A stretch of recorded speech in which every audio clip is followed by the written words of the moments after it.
In a flash, everything changed when I heard my husband's angry voice on the phone. He yelled, "Why do you always fall apart when I need you?" He didn't seem to care that I was in the hospital because our baby was in danger. He complained about being hungry and waiting for my cooking while I was stuck in the hospital. He said he'd had enough and was going out to eat with his parents, leaving me to figure out how to get home on my own. His anger made me feel even worse, especially because I was scared for our unborn baby and worried that I couldn't protect them. I used to be a dedicated cosmetic salesperson known for my hard work and success. I had many awards and loved my job. Meeting my husband felt like a dream come true, and our relationship quickly turned into marriage. When I found out I was pregnant, I had to make a tough choice. Leave my job to avoid the risk of miscarriage, thinking about what was best for our family's future. As my pregnancy progressed, my husband's support seemed to disappear. What used to be excitement turned into frustration. Simple tasks became overwhelming for me, and I struggled to meet his expectations.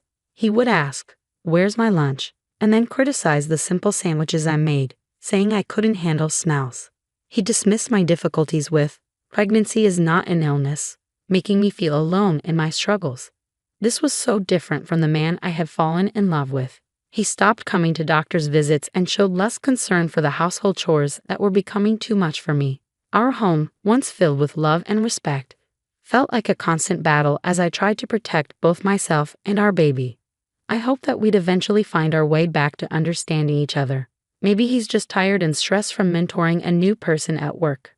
I kept telling myself that once the baby is here, his busy schedule will ease up, and we'll settle into a good routine as a family. I reassured myself, whispering "okay," while gently touching my growing belly, trying to stay positive despite the challenges with my changing body and our strained relationship.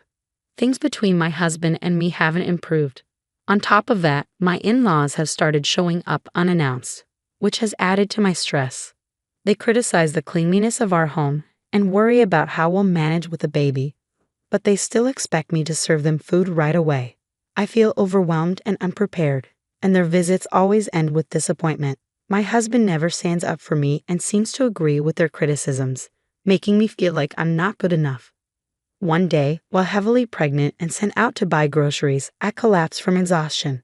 I woke up in the hospital, having passed out from overdoing it, but thankfully, our baby was fine. The doctor said I needed to rest for a few days. I saw missed calls from my husband and thought he must have been worried. But when I called him back, instead of relief or concern, he greeted me with anger. "Where have you been?" he demanded harshly, as if my health and our baby's safety didn't matter to him. His cold words made me shiver. I tried to explain, "I'm sorry I collapsed at the store and had to come to the hospital. They have me on IV fluids and want me to stay here for a few days." But his response was unfeeling and impatient. "You collapse and I'm supposed to care. Why don't you answer when I call?" "You're so slow," he said, making me feel even worse. I couldn't stand the thought of our baby being exposed to this negativity. I pleaded, "Please stop yelling. It's not good for the baby," but he ignored me. He continued, "We're starving here waiting for your awful cooking, and you're just relaxing in the hospital." It was clear he wanted to go out to eat with his parents and leave me on my own, even though I was in this condition. His anger and lack of concern were overwhelming. I ended the call, feeling completely alone and heartbroken. As I returned to my hospital room, tears streamed down my face uncontrollably. In that vulnerable moment, a familiar and comforting voice reached out to me. "Are you okay?" I looked up to see Helen, a customer I had grown close to from my days as a cosmetic salesperson, offering me a towel. Seeing her brought me immense relief and warmth. "Helen, it's really you. I'm so glad you remember me." Our unexpected reunion felt like a beacon of kindness and human connection during my darkest hour. Helen was more than just a customer to me. After a tough divorce, she had lost her confidence and stopped wearing makeup altogether. I remember approaching her at the cosmetics counter and offering to help her try some makeup. The change in her wasn't just physical. It was a boost to her self-esteem and a step toward emotional healing. Over time, Helen became a friend, not just a client. But then, 5 years before I left my job, Helen stopped coming in, and I often wondered what had happened to her. Now, here she was, providing support when I needed it the most. "I had been hoping to reconnect with you, Helen," I said. "I was surprised to find out you had left your old job when I went looking for you." "I'm sorry for just showing up out of the blue," she replied. "I had been working abroad. I run a business overseas, and it's been very busy. I hadn't had a chance to enjoy summer or good food in ages. So once things settled down, I decided to come back. And believe it or not, right after, I tried to find you," Helen said with a laugh that made the situation a little lighter. "I ended up here with appendicitis. It's just in the early stages, so medication should handle it. If this had happened while I was still abroad, the treatment cost would have been sky high, so in a way, I'm glad it happened here." Her optimism and warm smile were contagious, and this surprise reunion cheered me up. We happily reminisced about old times. As our conversation went on, Helen, with her kind smile, gently asked, "You don't have to share if you're not comfortable, but I noticed you seemed upset earlier. What's going on?" Feeling I could trust Helen, not just as a former customer but as a real friend, I opened up about my troubles with my husband and in-laws. "I'm really worried about bringing my baby into this environment. I'm afraid they'll be treated the same way I am. And without my job, the thought of living independently, especially with a child, feels overwhelming." To my surprise, Helen made a truly generous offer. "I actually have an apartment you could use. I manage a few properties as part of a project I started with land I inherited. It's a cozy 2-bedroom with a separate bathroom, soundproof walls, and it's in a safe neighborhood close to supermarkets and a police station. You wouldn't need to pay a deposit right now, and you can start paying rent whenever you're ready. It's a really good deal. What do you think?" Helen's excitement and sincerity were so genuine that I couldn't help but laugh in disbelief. "Are you sure you can offer it at such great terms?" I asked, overwhelmed by her kindness. "Absolutely," Helen said. "I trust you'll take good care of the place, and I think it's important to support each other in tough times. You're more than welcome to stay there," she assured me with a warm smile. Helen's unexpected kindness felt like a ray of hope. It wasn't just an offer of a place to stay, but a chance for a fresh start. Her generous gesture was something I couldn't refuse, so with heartfelt gratitude, I accepted. Days later, once the doctors gave me the all-clear, I left the hospital and moved straight into the apartment Helen had set up for me. She had arranged everything effortlessly over the phone, showing incredible generosity. I didn't go back to the home I shared with my husband. Instead, I embraced this fresh start in Helen's cozy and welcoming apartment. Although I felt a bit guilty about not paying rent right away, Helen just laughed it off, telling me not to worry. While my husband was at work, I went back to our old home to pick up my things. It felt strange and empty, much like how I felt inside. Helen's support went beyond just offering the apartment. She connected me with a lawyer who had helped her before, and this solidified my decision to pursue a divorce. The lawyer's encouragement gave me hope, and with each hospital visit confirming the health of my baby, my resolve grew stronger. One day, as I left the hospital, I was alarmed to see my husband waiting for me. I panicked and tried to leave quickly, but my pregnancy made it hard to move fast.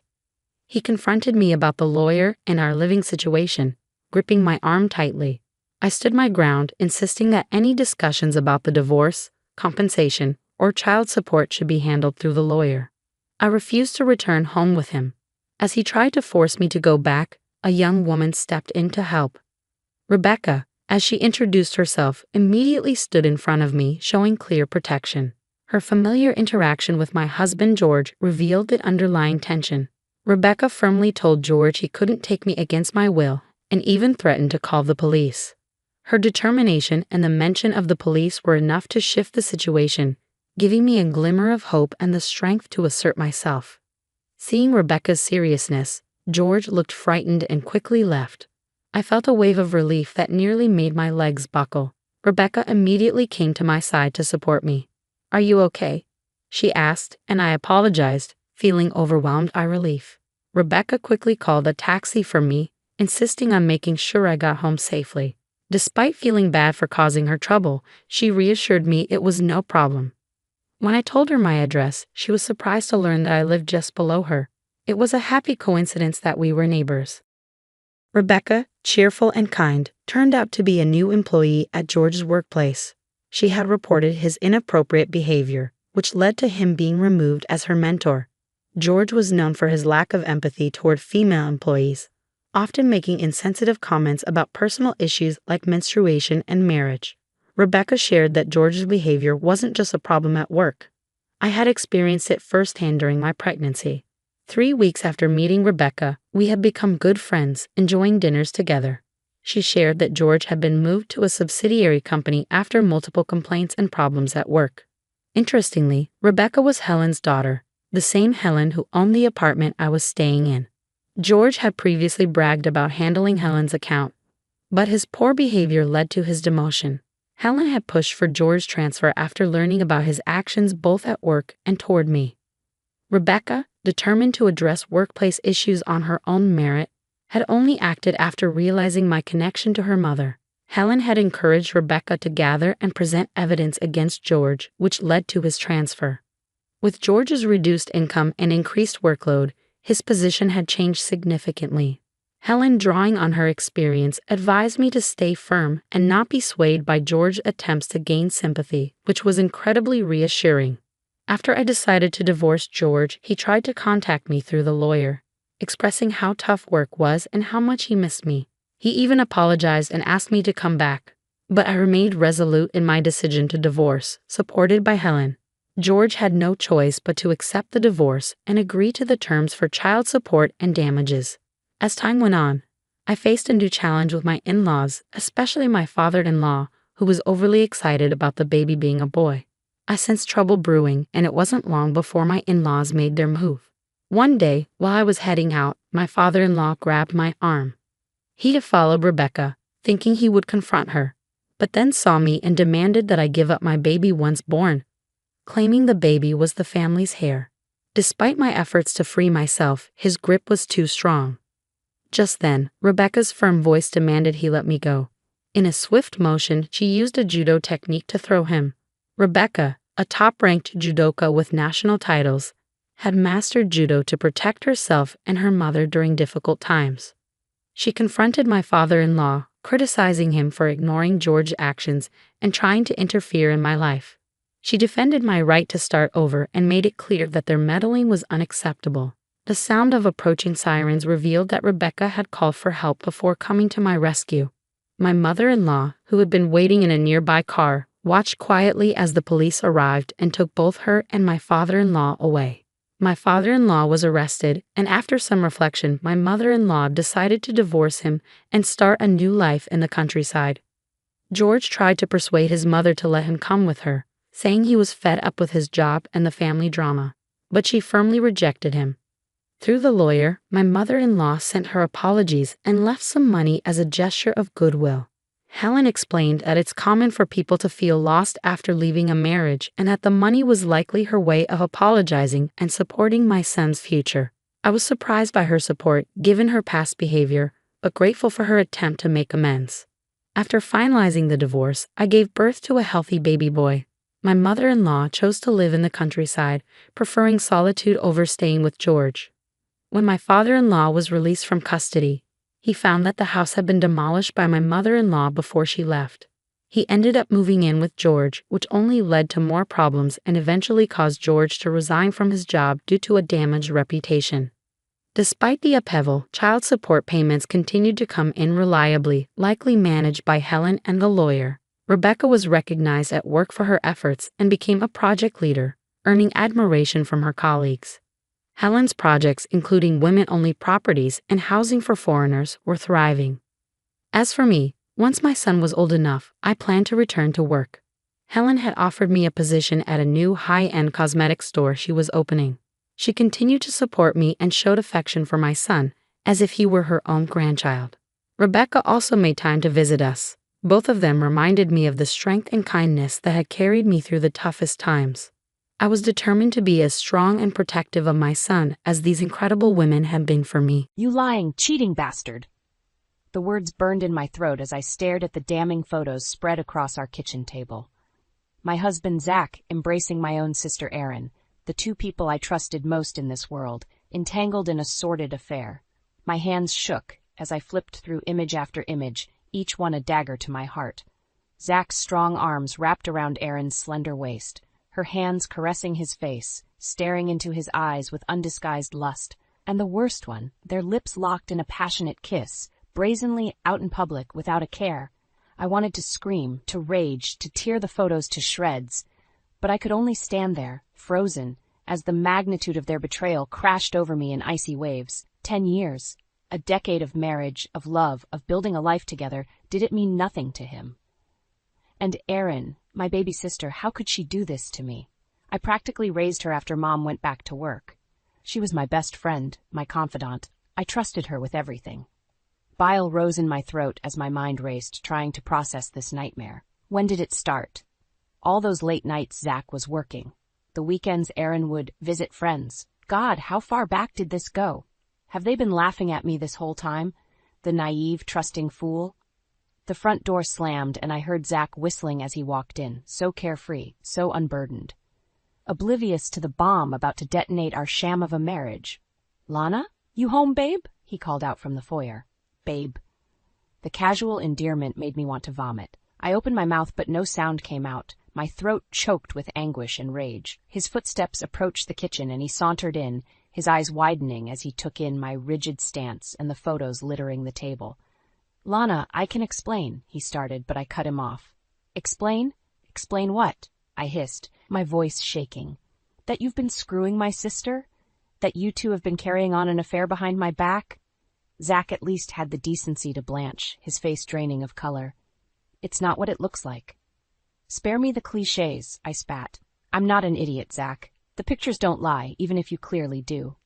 He ran a hand over his face. "Lana, please, just let me." "How long?" I demanded. "How long have you been cheating on me with Erin?" He looked away, jaw clenched. The silence stretched between us, taut and suffocating. "How long, Zach?" I shouted, slamming my hand on the table. 6 months, he said quietly. "It's been going on for 6 months. 6 months. Half a year of deceit, of betrayal. I felt like I'd been punched in the gut, the wind knocked out of me. My knees buckled and I gripped the table edge for support. "I never meant to hurt you," Zach said, taking a step towards me. "We never planned this, it just happened." "Don't," I choked out, holding up a hand. "Don't you dare try to justify this." Tears blurred my vision as the pain overwhelmed me. My husband, my sister, the two people I loved most had ripped my heart to shreds. They'd destroyed everything I held dear. In that moment, as I drowned in anguish and disbelief, one thought crystallized in my mind with blinding clarity. They would pay for this. Somehow, some way, I would make them suffer as deeply as I did now. This wasn't over. It was only the beginning. I walked into my parents' lavish living room, my heart pounding against my rib cage. Zach and Erin were already there, sitting together on the love seat, their hands intertwined. The sight made my stomach churn. My parents sat across from them, their faces etched with concern. They had no idea the bombshell about to be dropped. "Lana, honey, what's this all about?" Mom asked, her brow furrowed. "Erin said you had something important to discuss with all of us." I laughed bitterly. "Oh, I bet she did. Probably couldn't wait to gloat." Erin had the audacity to look confused. "Gloat? Lana, what are you talking about?" I threw the stack of photos on the coffee table. They fanned out, displaying in lurid detail the extent of Zach and Erin's betrayal. Mom gasped, her hand flying to her mouth. Dad leaned forward, his face reddening as he flipped through the images. "Someone want to explain this?" I asked, my voice shaking with barely contained rage. Zach and Erin exchanged a glance, a silent communication passing between them. Then Erin turned to our parents, her eyes wide and tearful. "Mom, Dad, I'm so sorry you had to find out this way," she said, her voice trembling. "But Zach and we're in love." I stared at her, aghast. The sheer nerve, the utter lack of remorse. "In love," I repeated incredulously. "He's my husband, Erin, your brother-in-law. How could you do this to me?" Erin had the gall to look sympathetic. "Lana, I never meant to hurt you. But the heart wants what it wants. Surely you can understand that." "Understand?" I shouted. "You're my sister. I trusted you." Zach cleared his throat. "Lana, please, let's be adults about this. Erin and I didn't plan this, but we can't deny our feelings." I rounded on him, seething. "Shut up, you lying, cheating scumbag. You don't get to lecture me on being an adult." "Lana, language," Mom admonished, finally finding her voice. "I know you're upset, but that's no way to speak to your husband." I gaped at her. "Are you serious right now? He's been screwing Erin for months, and you're worried about my language?" Dad held up a hand. "Enough. This is a lot to take in." He turned to Zach and Aaron, his expression stern. You two have put us in a very difficult position. We never meant to cause any trouble, Aaron said, all wounded innocence. But Zach and I, we want to be together. We were hoping for your blessing. I couldn't believe what I was hearing. Blessing? You want our parents' blessing to continue your sordid little affair? Mom reached out, placing a hand on my arm. Lana, honey, I know this is painful, but if Zach and Aaron have found love together, maybe it's for the best. These things happen. I yanked my arm away, staring at her in disbelief. Are you actually defending them? Choosing their side? We're not choosing sides, Dad said placatingly. But your mother has a point. If their feelings are genuine, who are we to stand in the way? I looked around the room at the faces of my family and saw nothing but pity and condescension. They actually bought Erin's act, her crocodile tears and pretty lies. I can't believe this, I said, my voice hollow. My own family siding with the people who betrayed me. Erin stood, moving towards me with outstretched arms. Lana, please, let's not fight. We're sisters. We can get through this. I recoiled from her touch. Don't. You're dead to me, both of you. I turned on my heel and stormed out, hot tears stinging my eyes. I heard my mother calling after me, but I didn't stop. Didn't look back. They had made their choice, chosen Zach and Erin's love over my devastation. My own flesh and blood, so easily manipulated by a few well-placed tears and hollow justifications. But this wasn't over. Not by a long shot. They thought they could just cast me aside, leave me broken and alone while they played happy families. They had no idea what I was capable of. The depths I would sink to make them pay. They wanted to cut me out, make me the villain in their sordid little drama? Fine, I would show them what a real villain looked like. The silence in my apartment was deafening, broken only by the occasional hum of the refrigerator. I sat at the kitchen table, staring blankly at the wall, a half-empty bottle of whiskey, my only companion. It had been a week since my world imploded, a week since I'd walked out of my parents' house, disowned and betrayed. They'd made their choice, and it wasn't me. My phone buzzed, jolting me out of my daze. I glanced at the screen, seeing a text from my best friend, Sarah. Lana, I'm so sorry. I just heard about Zach and Aaron. Are you okay? Do you need anything? I let out a humorless laugh. Okay. I was the furthest thing from okay. My husband was screwing my sister, my family had taken their side, and I was utterly alone. I tossed the phone aside, ignoring the message. I couldn't deal with anyone's pity or platitudes right now. A sharp knock at the door made me jump. I wasn't expecting anyone. For a brief, foolish moment, I thought maybe it was Zach, coming to beg for forgiveness. I yanked open the door, ready to unleash my fury, but it wasn't Zach standing there. It was a man in a crisp suit, holding a thick envelope. Lana Owens? He asked, his voice professional and detached. I nodded warily. Yes, that's me. He held out the envelope. You've been served. I took it with numb fingers, my heart sinking as I realized what it was. Divorce papers. Zach was actually filing for divorce. The man turned and left without another word, leaving me standing there, clutching the envelope like a lifeline. I stumbled back inside, ripping open the papers with shaking hands. There it was, in cold, legal terms.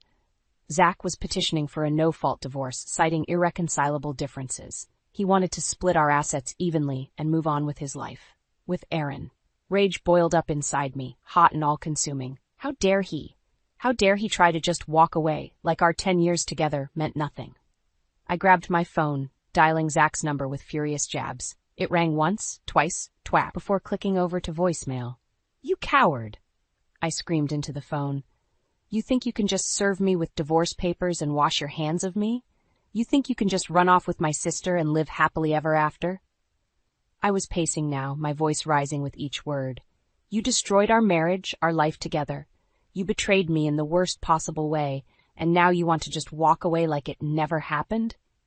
I let out a harsh, bitter laugh. Well, think again, you bastard. You're not getting rid of me that easily. I won't let you just toss me aside like garbage. I ended the call, throwing the phone onto the couch. My chest heaved with the force of my anger, my hands clenched into fists at my sides. They thought they could just cut me out of their lives, out of the family. They thought they could leave me with nothing while they flaunted their affair, their love. But they had no idea who they were dealing with. I wasn't some weak, pathetic victim who would just roll over and accept their scraps. No, I was Lana Owens, and I was going to make them pay for what they'd done to me. I glanced at the divorce papers, a cold smile curling my lips. They wanted to play dirty? Fine. I could play dirty too. I picked up my phone again, scrolling through my contacts until I found the one I was looking for. A high-powered divorce attorney, known for his ruthless tactics and take-no-prisoners approach. If Zach and Aaron thought they could just waltz off into the sunset, they had another thing coming. I was going to fight them every step of the way, make their lives a living hell. They had no idea the storm that was coming for them. But they would soon enough. I walked into the dingy diner, the bell above the door announcing my arrival. The place was nearly empty, just a few scattered patrons nursing cups of coffee. I slid into a booth in the back, ignoring the sticky tabletop and torn vinyl seats. Places like this were perfect for clandestine meetings, no one paying any attention to the quiet conversations in shadowy corners. I drummed my fingers on the table, impatient. I checked my watch. He was late. Just as I was about to give up and leave, the door jingled again. A man walked in, his face obscured by a baseball cap pulled low. He scanned the room, his gaze landing on me. He slid into the booth across from me, perhaps his movements furtive. "Lana Owens?" he asked, his voice low. I nodded. "That's me, and you are?" He glanced around as if making sure no one was listening. "Call me John. I hear you're in need of some services." I leaned forward, my voice equally quiet. "I need information. On Zach Andrews and Aaron Owens." John raised an eyebrow. "Your husband and sister, right? The ones who screwed you over?" I gritted my teeth at the blunt reminder. "Yes, them. And what kind of information are we talking about here?" I met his gaze, unflinching. "Anything I can use against them. Dirt, secrets, skeletons in their closets. I want to know everything." John sat back, considering. "That kind of intel doesn't come cheap, you know. It'll take time, resources." I pulled an envelope from my purse and slid it across the table. "That's 10 grand. Consider it a down payment." He picked up the envelope, peeking inside. Satisfied, he tucked it into his jacket. "All right, Mrs. Owens, you've got yourself a deal." We shook hands, sealing our agreement. I felt a thrill of anticipation, knowing I was one step closer to my revenge. As I walked out of the diner, my phone buzzed with an incoming call. It was my divorce attorney, Marcus. "Lana, I've got some news," he said, his voice tinny through the speaker. "Zach's filed a motion to have your assets frozen pending the divorce proceedings." I stopped in my tracks, anger surging through me. "He what?" "He's claiming you're a flight risk, that you'll try to hide money or leave the country." The judge granted the motion. I saw red, my free hand clenching into a fist. "That bastard! He's trying to cut me off, leave me with nothing." Marcus sighed. "I'm afraid so. He's playing hardball, Lana. We need to be smart about this." I took a deep breath, forcing myself to think rationally. Okay, we'll fight this. He's not going to get away with it. I'll do my best, but I have to warn you, it's an uphill battle. Zach has some high-powered attorneys on his side. Of course he did. Probably hired the best that his daddy's money could buy. But I wasn't going to let that stop me. "Do whatever you have to, Marcus. I'm not going down without a fight." I ended the call, my mind racing. Zach thought he could just freeze me out, leave me destitute and helpless. But he had no idea who he was messing with. I scrolled through my contacts, finding the one I needed. It rang twice before a familiar voice answered. "Lana? What's up?" "Claire, I need a favor," I said, my voice tight. "A big one." "Claire, my old college roommate turned successful journalist. Didn't hesitate. Name it." I took a deep breath. "I need you to dig up everything you can on Zach, his business dealings, his finances, anything that could be used against him." There was a pause, then, "Lena, are you sure about this? It could get messy." "I'm sure," I said, steel in my voice. "He's trying to ruin me, Claire. I need to fight back with everything I've got." "Okay," she said, her tone resolute. "I'll see what I can find." I said, "But Lana, be careful. Don't let this consume you." I laughed, the sound harsh and bitter. "It's too late for that, Claire. This is war, and I intend to win, no matter what it takes." I sat at my computer, my fingers flying over the keys as I composed the email. It was a risk, I knew that, but it was a risk I had to take. I'd spent the last week combing through the information John and Claire had dug up on Zach. Bank statements, business records, emails, a paper trail of deceit and corruption.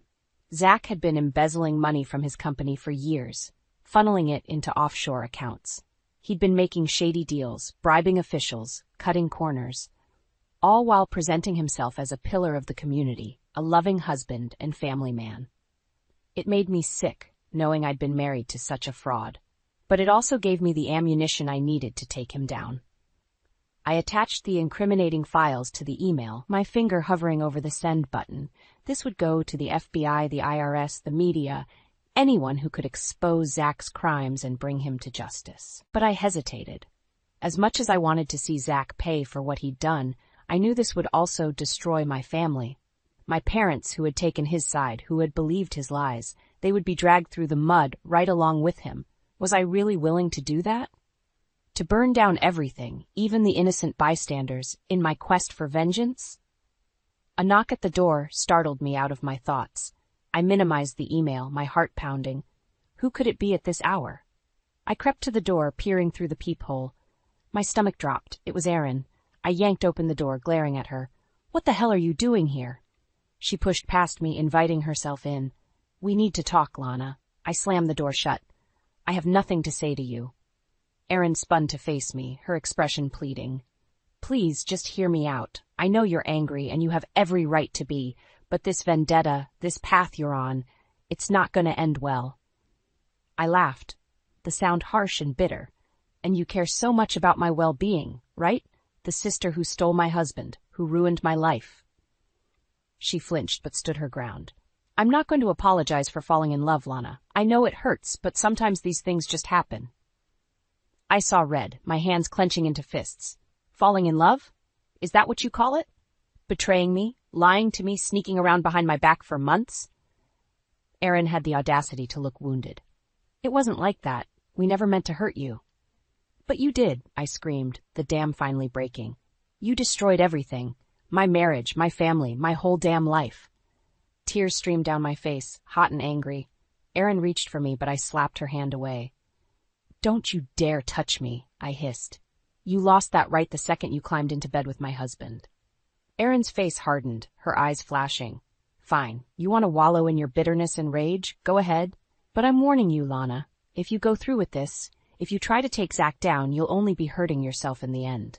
I stepped closer, my voice low and deadly. "Is that a threat?" She met my gaze unflinchingly. "It's a promise. Zach has powerful friends, Lana. People who won't take kindly to you dragging his name through the mud. You have no idea what you're up against." I smiled, cold and vicious. "Neither do you, dear sister. Neither do you." I opened the door, gesturing for her to leave. "Get out, and don't ever come back here again." Erin shook her head, her expression almost pitying. "I hope you know what you're doing, Lana. I really do." She walked out, and I slammed the door behind her, sagging against it. My heart raced, adrenaline pumping through my veins. Erin thought she could intimidate me, scare me off with vague threats and warnings, but she underestimated me. They all did. I straightened, squaring my shoulders. I marched back to my computer, pulling up the email. My finger hovered over the mouse, just a single click away from sending Zach's world crashing down around him. Erin wanted to play hardball? Fine. Game on. I hit send, a grim smile stretching across my face. Let the chips fall where they may. I was all in, no matter the cost. I watched the news with a grim sense of satisfaction, the reporter's words washing over me like a twisted lullaby. Zachary Andrews, prominent businessman and philanthropist, was arrested today on charges of embezzlement, fraud, and bribery. FBI agents raided his office and home early this morning, seizing computers and files as evidence. If convicted, Andrews faces up to 20 years in prison. The screen flashed to footage of Zach being led out of his building in handcuffs, his face a mask of shock and rage. Reporters swarmed around him, shouting questions, but he remained silent, his jaw clenched tight. I smiled, sipping my coffee. It had taken months, but I'd finally done it. I'd brought Zach's house of cards crashing down around him. My phone buzzed with an incoming call. It was my mother. I debated letting it go to voicemail, but some masochistic part of me wanted to hear what she had to say. "Hello?" I answered, my voice cool and detached. "Lana, what have you done?" My mother's voice was shrill, panicked. "The police are here. They're tearing the house apart. They're saying Erin is involved in Zach's crimes, that she's been embezzling from the family business. I leaned back in my chair, a thrill of vicious pleasure running through me. Well, looks like the golden child isn't so perfect after all. This is your doing, isn't it? You're behind all of this. I examined my nails, my tone bored. I didn't make Erin commit fraud, Mother. She did that all on her own. But you exposed her, exposed all of us. How could you do this to your own family? I laughed, the sound harsh and bitter. My family? The same family that turned their backs on me, that chose Zach and Erin over their own daughter? Spare me the righteous indignation. Lana, please. We can fix this. We can make it right. Just tell the police it was a mistake, that Erin is innocent. I sat up straight, my voice turning to ice. Innocent? She slept with my husband, Mother. She betrayed me in the worst possible way, and you all took her side. We were wrong, okay? Is that what you want to hear? We were wrong, and we're sorry, but what you're doing, it's gone too far. I stood, pacing the room like a caged tiger. No, it hasn't gone far enough. Zach and Erin deserve to pay for what they did to me, and if that means burning down everything they care about, so be it. Even if it means destroying this family? Destroying your father's legacy? I stopped, staring out the window. Dad's legacy was a lie, Mother, a shiny veneer covering up the rot underneath. Erin made sure of that. There was a long pause, my mother's ragged breathing echoing down the line. I don't even know who you are anymore, Lana. What happened to my sweet little girl? I closed my eyes, a single tear slipping down my cheek. She died the day her husband and sister ripped her heart out. I'm what's left. I ended the call, tossing the phone aside.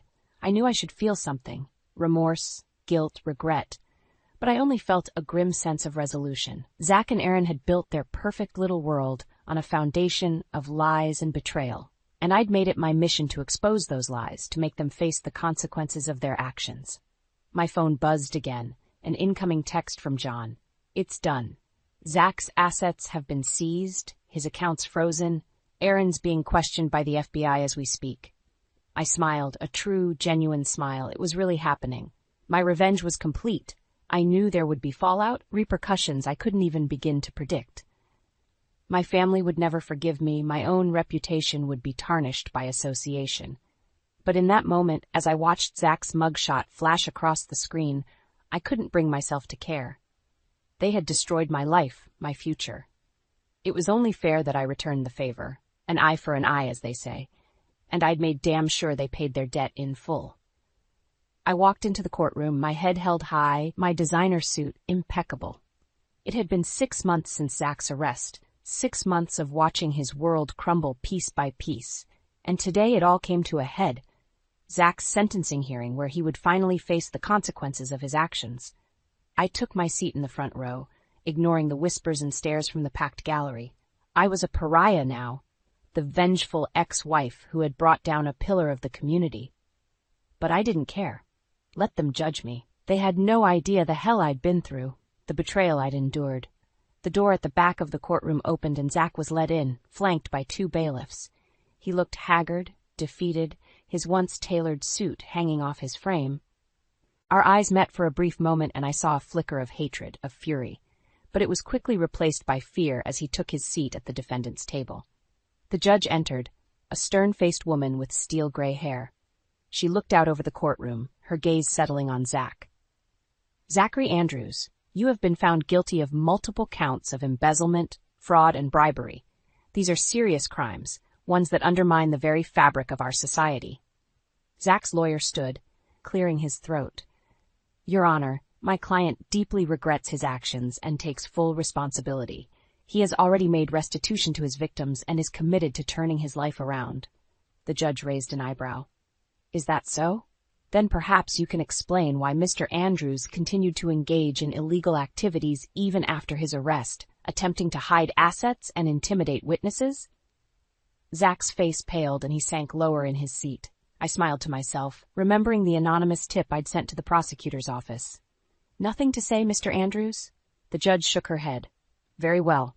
I hereby sentence you to 15 years in federal prison with the possibility of parole after 10 years served. The gavel banged, and it was done. Zach was led away in handcuffs, his face a mask of shock and disbelief. I stood, smoothing my skirt. It was over. I'd won. As I walked out of the courtroom, I was met by a sea of reporters, their cameras flashing, their questions overlapping. Mrs. Owens, how does it feel to see your ex-husband brought to justice? Do you have any comment on the rumors that you were behind the anonymous tips that led to his conviction? What about your sister, Erin? Sources say she's been committed to a psychiatric facility after suffering a breakdown. Do you feel responsible for her condition? I held up a hand, silencing the clamor. I looked directly into the cameras, my voice steady and clear. Zach Andrews is a liar and a cheat who destroyed countless lives with his greed and corruption. I take no pleasure in his downfall, but I do feel a sense of justice being served. I paused, letting my words sink in. As for my sister, Erin made her own choices. She chose to betray me, to lie and scheme and manipulate. Her fate is of her own making. I stepped forward, the reporters parting before me like the Red Sea. I know many of you see me as a villain, a woman scorned who went too far in her quest for revenge. But I assure you, everything I did for the sake of truth and justice. I smiled, cold and brittle. Zach and Erin thought they could destroy me, that they could take everything I loved and walk away unscathed. They were wrong. I walked away, my head held high, my heart empty. I had my revenge, my justice. But at what cost? As I climbed into my waiting car, my phone buzzed with an incoming email.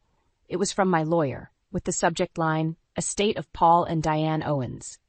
I opened it with shaking fingers, scanning the legalese. My parents had changed their will, leaving the entirety of their fortune to me. I leaned back in my seat, a bitter laugh bubbling up in my throat. I had won, in every sense of the word. But as I stared out the window at the passing city, I couldn't help but wonder, was it worth it? Was any of it worth the price I'd paid, the pieces of myself I'd sacrificed on the altar of vengeance? I closed my eyes, a single tear slipping down my cheek. It was too late for such questions now. The die was cast. The game played out to its inevitable end. I was the last one standing, the queen of the ashes, and that would have to be enough. I stood in the foyer of my parents' mansion, the silence pressing in on me from all sides. The once grand house felt empty, lifeless, a mausoleum to a family long since fractured. It had been a month since the reading of the will, a month since I'd become the sole inheritor of the Owens fortune, a month since I'd lost everything that truly mattered. I walked through the echoing halls, my footsteps muffled by the thick carpets. Portraits of my ancestors lined the walls, their painted eyes seeming to follow me, judging me. I entered my father's study, the room where he'd once held court, dispensing wisdom and discipline in equal measure. Now it was mine, the heavy oak desk bearing the weight of my new responsibilities. I sank into the leather chair, staring out the window at the manicured grounds. I had everything I'd ever wanted, wealth, power, status, but it all felt hollow, meaningless. My phone rang, startling me out of my reverie. I glanced at the screen, seeing an unknown number. I debated letting it go to voicemail, but something compelled me to answer. Hello? My voice sounded strange to my own ears, rusty from disuse. Lana. The voice on the other end was achingly familiar, a ghost from my past. It's me. I sat up straight, my heart pounding. Zach, how did you get this number? A humorless chuckle. Prison has a way of teaching you things, Lana, like how to pull strings, call in favors. I gripped the phone tighter, my knuckles turning white. What do you want, Zach? Haven't you done enough damage? A pause, then a sigh. I wanted to hear your voice. To tell you? I'm sorry. I laughed, the sound harsh and bitter. Sorry? You're sorry? Do you have any idea what you've done to me, to this family? I know. Believe me, I know. His voice was heavy with regret. I was selfish and stupid, and I let my ego get the best of me. But I never meant to hurt you, Lana. I loved you. Tears pricked at my eyes, but I blinked them back. You had a funny way of showing it. I know, and I'll spend the rest of my life paying for my mistakes. But I needed you to know. I never stopped loving you. Even when I was with Erin, even when I was betraying you, it was always you. I closed my eyes, a single tear slipping down my cheek. It's too late, Zach. Too much has happened, too much has been broken. I know, I needed you to hear it. To know that I'm sorry, that I'd give anything to go back and change what I did. I took a deep breath, steeling myself. Goodbye, Zach. I hope you find peace wherever you end up. I hung up before he could respond, the phone clattering to the desk. I buried my face in my hands, my shoulders shaking with silent sobs. All of this, all the pain and destruction and betrayal, and for what? A hollow victory, an empty fortune, a shattered family. I stood, wiping my eyes. I walked to the window, staring out at the grounds that were now mine, the price of my vengeance, the spoils of my war. But as I looked out at the sprawling estate, I felt a flicker of something I hadn't felt in a long time. Hope. I had a chance now. A chance to start over, to rebuild. To take the broken pieces of my life and fashion them into something new, something better. I wouldn't let Zach and Aaron's betrayal define me, wouldn't let my quest for revenge consume me. I was more than that, stronger than that. I turned away from the window, squaring my shoulders. I had work to do, a legacy to honor, a future to build. I was Lana Owens, the last of my line, the keeper of my family's destiny, and I would not let them down. Not again. Not ever. I took a deep breath and stepped forward, into the unknown, into the rest of my life. It was time to let go of the past, to embrace the future, to find out who I was without the anger, without the pain, to finally truly live. I never thought I'd be standing at my father's funeral alone while my husband was off gallivanting with his mistress. Just a few short years ago, life seemed perfect. Liam and I met through my father, who was his mentor at work. Dad always spoke highly of Liam, praising his intelligence and work ethic. When Liam asked me out, I was thrilled. Our courtship was a whirlwind of romantic dinners, long walks in the park, and endless conversations about our hopes and dreams. We married within a year, and my father couldn't have been happier. He loved Liam like a son and was overjoyed to see us build a life together. But then, everything changed. Dad was diagnosed with pancreatic cancer and given just 3 months to live. I was devastated, but I expected Liam to be my rock, to support me through this difficult time. Instead, he grew distant and cold. He started staying late at work, claiming he had important projects to finish. When I begged him to visit Dad with me, he always had an excuse. "I'm too busy," he'd say, his eyes glued to his phone as he typed out another text. I confided in my best friend Olivia about my marital problems. She listened patiently as I poured out my heart, tears streaming down my face. "I don't know what to do," I sobbed. "Liam is like a different person. He's so selfish and uncaring. It's like he doesn't even love me anymore." Olivia hugged me tightly. "I'm so sorry, Evelyn. You don't deserve this. Have you tried talking to him about how you feel?" I nodded miserably. "Every time I bring it up, he just shuts me down. He says I'm being too emotional, that I need to focus on my job and stop relying on him so much. He even had the nerve to complain about my salary as a teacher, saying I don't contribute enough to our household finances." Olivia's eyes flashed with anger. "That's awful, Evelyn. He has no right to treat you that way, especially not now." Despite my best efforts, Liam remained unmoved. When Dad started an experimental treatment, I hoped it might buy us more time together. I visited him alone, praying that Liam would have a change of heart, and for a brief moment, it seemed like he did. He agreed to visit Dad with me just once. But the entire time, he was glued to his phone, texting someone with a smirk on his face. He barely said 2 words to Dad, who looked so frail and weak in his hospital bed. A few days later, I received the call I'd been dreading. Dad had taken a turn for the worse. I rushed to the hospital, my heart pounding in my chest, but it was too late. He was gone before I arrived, leaving me heartbroken and alone. When I called Liam to tell him the news, he barely reacted. "I'm sorry for your loss," he said flatly, "but I can't make it to the funeral. I have a business trip." I couldn't believe what I was hearing. My father, the man who had been like a second dad to him, was dead, and all he could think about was work. But the final blow came when I was leaving for the funeral. Liam pressed a single dollar bill into my hand, a smirk on his face. "For the funeral expenses," he said, before walking away. I stood there, stunned, the crumpled bill in my hand. In that moment, something inside me snapped. I knew I could never forgive him for this ultimate betrayal, and I knew that somehow, some way, I would make him pay. As I stood at my father's graveside, the weight of my grief was almost unbearable. The only thing that kept me standing was the burning anger I felt towards Liam. How could he abandon me like this, in my darkest hour?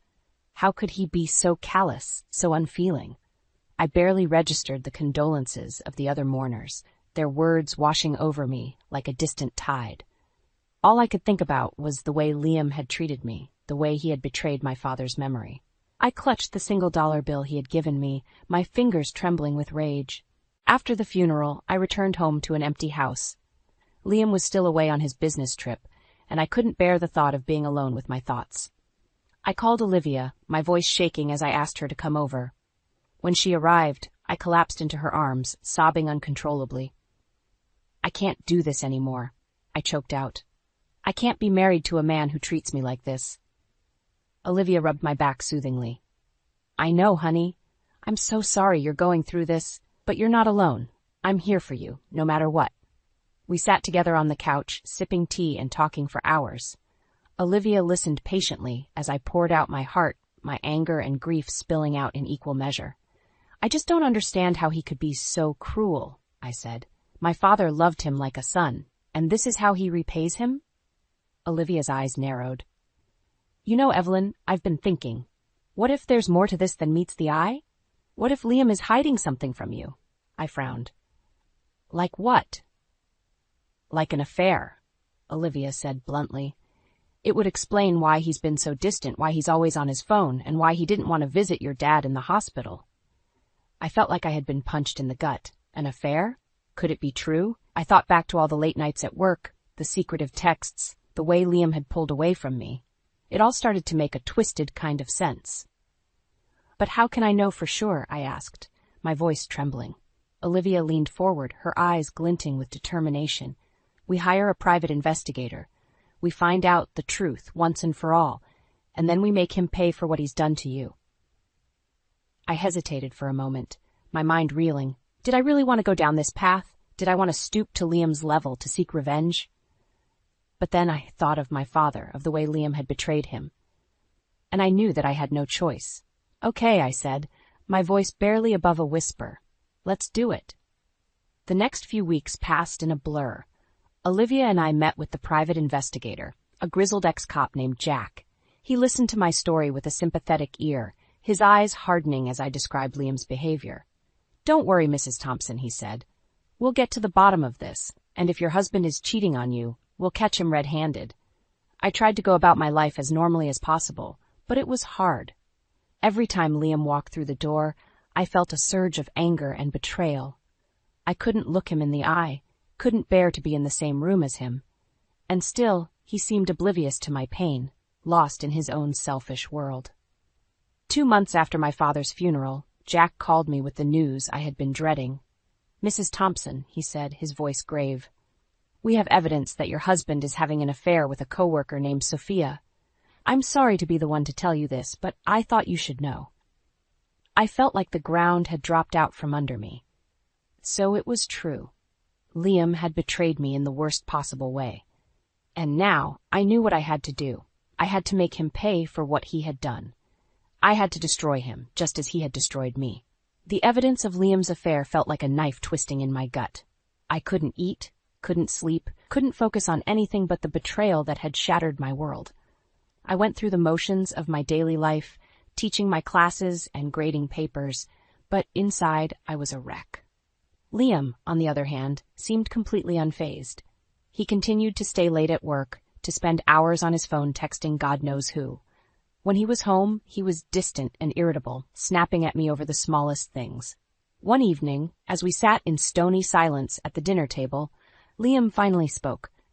"You know, Evelyn, I've been thinking. Maybe it's time for you to quit your job and stay home full-time. It's not like you're contributing much to our finances anyway." I stared at him in disbelief. "Excuse me. I'm a teacher, Liam. I'm shaping young minds, making a difference in the world, and in case you've forgotten, my salary helps pay our bills." Liam snorted. "Please, you're barely making a dent. I'm the one bringing home the big bucks here, and frankly, I'm tired of coming home to a messy house and a wife who's too exhausted to take care of my needs." I felt my blood boil. "Your needs? What about my needs, Liam? What about the fact that I'm grieving the loss of my father and you can't even be bothered to support me? What about the fact that you're cheating on me with some bimbo from work?" Liam's eyes narrowed. "What are you talking about?" I laughed bitterly. "Don't play dumb with me, Liam. I know all about your little fling with Sophia. I have proof." For a moment, Liam looked stunned. Then his face hardened. "You've been spying on me? How dare you?" "How dare I?" I shouted, rising to my feet. "How dare you betray me like this? How dare you disrespect my father's memory and our marriage vows? You're a selfish, lying bastard, and I'm done with you." Liam stood up too, his face twisted with rage. "You're done with me? Fine, but don't expect a penny from me in the divorce. I'll make sure you end up with nothing." I laughed again, a harsh, ugly sound. "You think I care about your money, Liam? You think that's what this is about? I loved you, you son of a bitch. I trusted you, and you threw it all away for some cheap thrill."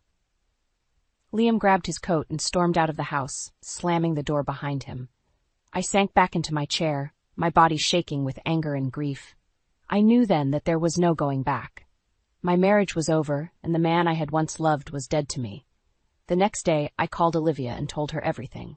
She listened in silence, her face growing darker with each revelation. When I finished, she took my hand and squeezed it tightly.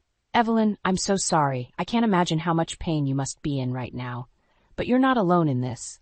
I'm here for you, and I'll support you every step of the way." I nodded, blinking back tears. "I know, Liv, and I'm grateful for that. But I need more than just support right now. I need revenge." Olivia's eyes widened. "Revenge? What do you mean?" I took a deep breath, steeling myself for what I was about to say.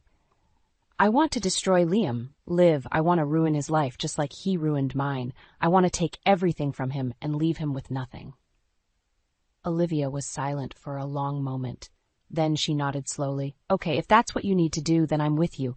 But we have to be smart about this, Evelyn. We can't just go off half-cocked." I nodded, a grim smile spreading across my face. "Oh, don't worry. I have a plan, and by the time I'm done, Liam will wish he had never met me." The next few weeks were a blur of hospital visits and hushed conversations with doctors. Dad's experimental treatment had started, but it was taking a toll on his already weakened body. He was in constant pain, and the medication made him groggy and disoriented. I spent every spare moment by his bedside, holding his hand and trying to keep his spirits up. Liam, on the other hand, was nowhere to be seen. He always had an excuse for why he couldn't come to the hospital. A big project at work, a client meeting, a networking event. It was like he couldn't be bothered to support me or my father in our time of need. One evening, as I sat by Dad's bedside, I finally broached the subject with Liam over the phone. "Dad's not doing well," I said, my voice trembling. "The doctors say the treatment is his last hope. I really need you here with me, Liam. I can't do this alone." There was a long pause on the other end of the line. Then Liam sighed heavily. "Evelyn, I'm sorry, but I can't just drop everything and come to the hospital every time you snap your fingers. I have responsibilities at work, and I can't afford to take time off right now." I felt like I had been slapped. Responsibilities? Liam, this is my father we're talking about, the man who mentored you, who treated you like a son, and you can't even be bothered to visit him on his deathbed. Liam's voice turned cold. "Look, I'll try to stop by this weekend, okay? But I can't make any promises. And frankly, Evelyn, I think you're being a bit dramatic about all this. Your father's a fighter. He'll pull through." I hung up the phone, my hands shaking with anger and disbelief. How could Liam be so callous, so unfeeling? Did he really care so little about me and my family? True to his word, Liam did stop by the hospital that weekend. But he might as well not have bothered. He spent the entire visit glued to his phone, texting and scrolling through emails. When I tried to engage him in conversation, he responded with monosyllabic grunts and shrugs. Dad, who was barely lucid, seemed to sense the tension between us. He reached out and grabbed Liam's hand, his grip surprisingly strong. "Take care of my girl, Liam," he rasped, his eyes boring into my husband's. "She's going to need you more than ever now." Liam nodded, a tight smile on his face. "Of course, Jack. You can count on me." But as soon as we left the hospital room, Liam's demeanor changed. He pulled his hand away from mine and stalked off down the hallway, his eyes fixed on his phone screen. I had to jog to keep up with him.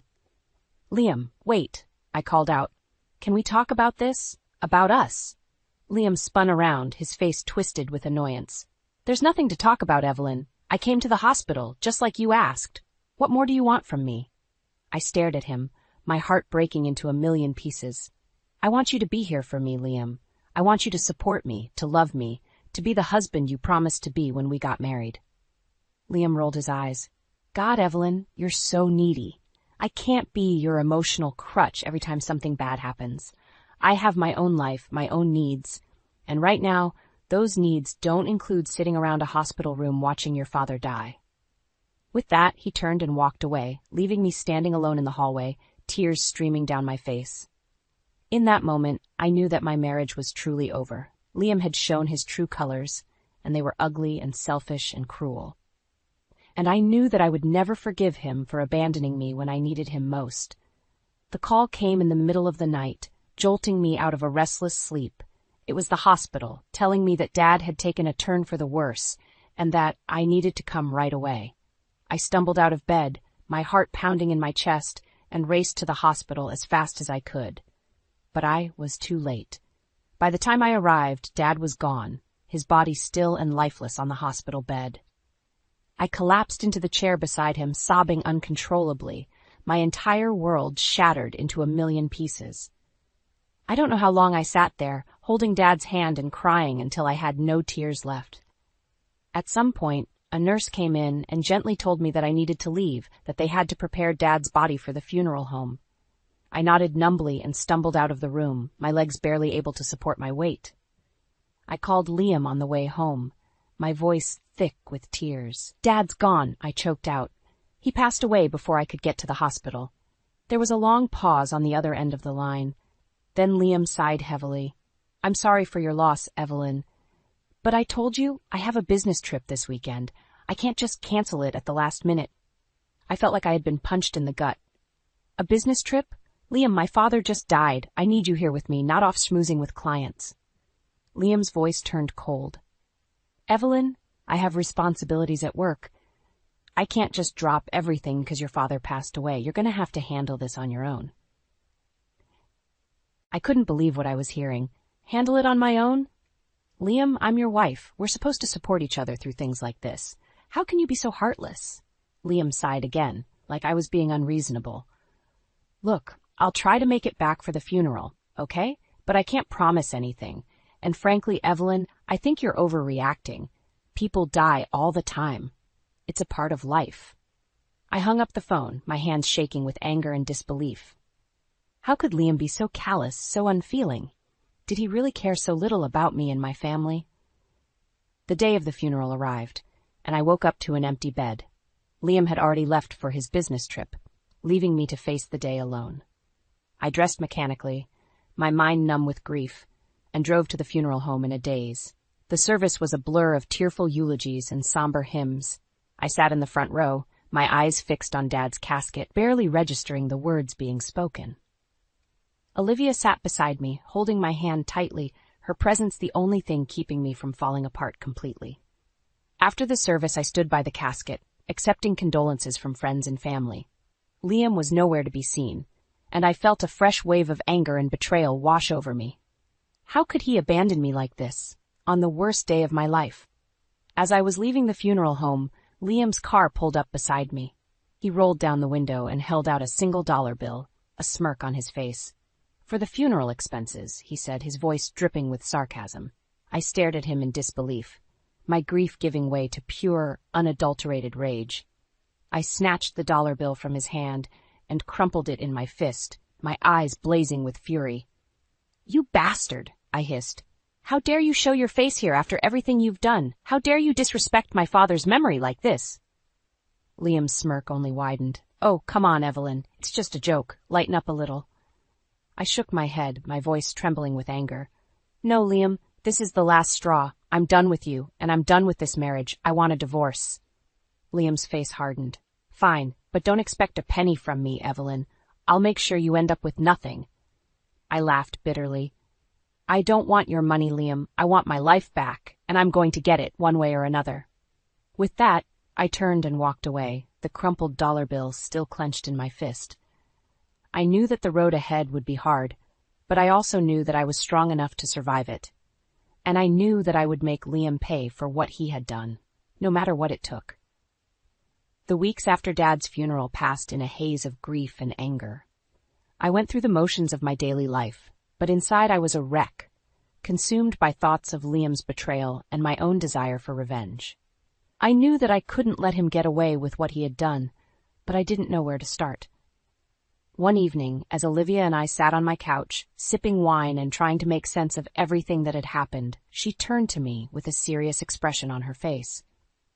"Evelyn, I've been thinking," she said. "If Liam is really having an affair, we need to find out the truth.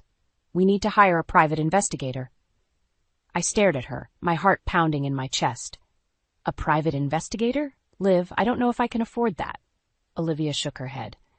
"Don't worry about the money, Evelyn. I'll help you pay for it. This is important. We need to know what Liam is up to so we can use it against him in the divorce." I hesitated for a moment, then nodded slowly. "Okay, let's do it." The next day, Olivia and I met with Jack, the private investigator she had found. He was a gruff, no-nonsense kind of guy, with a hard face and a piercing gaze. He listened carefully as I told him about Liam's behavior, about the late nights at work, and the secretive texts, and the way he had abandoned me at Dad's funeral. "I'll look into it," Jack said when I had finished. "If your husband is cheating on you, Mrs. Thompson, I'll find out, and I'll get you the evidence you need to nail his ass to the wall." I felt a surge of hope and determination at his words. Finally, someone was on my side. Someone who understood what I was going through and was willing to help me fight back.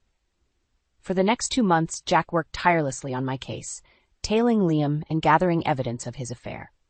Every week, he would meet with me and Olivia, showing us photos and recordings of Liam and his mistress, a young woman named Sophia who worked at his company. I felt sick to my stomach every time I saw them together, laughing and touching and looking at each other with lust in their eyes. But I also felt a fierce sense of satisfaction, knowing that I had the proof I needed to destroy Liam once and for all. Finally, Jack called me with the news I'd been waiting for. "Mrs. Thompson, I have everything I need," he said. "Your husband has been having an affair with Sophia for months, and I have the evidence to prove it. It's time to confront him and take him down." I felt a rush of adrenaline at his words. This was it. This was my chance to make Liam pay for what he had done, to take back my life and my dignity. I called Olivia and told her the news, my voice shaking with excitement and nerves. "It's time, Liv," I said. "It's time to take that bastard down." Olivia let out a whoop of joy. "Hell yes, it is. What's the plan?" I took a deep breath, my mind racing with possibilities. And then it hit me. Liam's company was holding their annual gala in 2 weeks, a black tie event where he was set to receive a major award for his work. It was the perfect opportunity to expose him in front of all his colleagues and clients, to humiliate him the way he had humiliated me. "The gala," I said, my voice steady and determined. "We're going to confront him at the gala, in front of everyone. We're going to show them all what a lying, cheating scumbag he really is." Olivia was silent for a moment, then let out a low whistle. "Damn, Evelyn, that's bold. Are you sure you're ready for that?" I nodded, my jaw set with resolve. "I'm ready, Liv. I'm done letting Liam control my life. It's time to take back what's mine and make him pay for what he's done, and I'm going to do it in front of the whole damn world." The day of the gala arrived, and I woke up with a sense of calm determination. This was it. This was the moment I had been waiting for, the chance to finally make Liam pay for what he had done. I spent the morning going over the evidence with Jack and Olivia, making sure we had everything we needed to take Liam down. As I got ready for the event, I couldn't help but feel a sense of nervous excitement. I had bought a stunning red dress for the occasion, one that hugged my curves and made me feel powerful and confident. I did my hair and makeup with care, wanting to look my absolute best when I confronted Liam in front of everyone. When I arrived at the gala, I was struck by the opulence of the event. The ballroom was decorated with glittering chandeliers and elaborate floral arrangements, and the guests were all dressed to the nines in tuxedos and gowns. I scanned the room, looking for Liam, and spotted him near the stage, chatting and laughing with a group of his colleagues. I made my way over to him, my heart pounding in my chest. As I approached, Liam turned and saw me, his eyes widening in surprise. "Evelyn," he said, his voice tight. "What are you doing here?" I smiled coldly.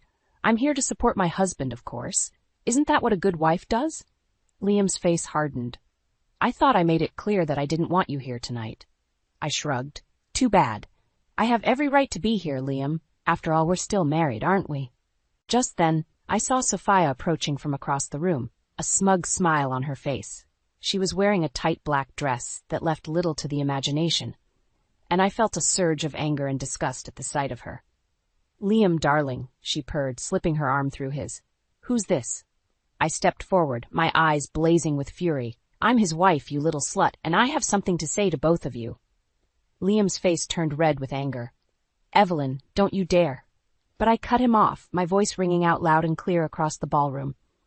Ladies and gentlemen, may I have your attention, please? I have an important announcement to make. The room fell silent, and all eyes turned to me. I took a deep breath, then held up the folder of evidence that Jack had given me. My husband, Liam Thompson, has been having an affair with his coworker, Sophia, for months. I have proof of their relationship, including photos, recordings, and witness statements. Liam has been lying to me, to his colleagues, and to his clients, and it's time for the truth to come out. There was a collective gasp from the crowd, and I saw Liam's face turn pale with shock and fear. Sophia's mouth dropped open, and she took a step back, her eyes darting around the room. I continued, my voice shaking with emotion. Liam, you have betrayed me in the worst possible way. You abandoned me when I needed you most, when I was grieving the loss of my father. You gave me $1 for his funeral expenses, like it was some kind of sick joke. And all the while you were sleeping with this woman behind my back, making a fool out of me and our marriage. I turned to Sophia, my eyes narrowed with contempt. And you, Sophia, how dare you come between a husband and wife? How dare you steal another woman's man and flaunt it in her face like it's something to be proud of? You're nothing but a homewrecker and a whore. The room erupted into chaos, with people shouting and pointing and whispering to each other. I saw Liam's boss approaching, his face red with anger, and I knew that Liam's career was over. He would be fired, disgraced, and humiliated, just like he deserved.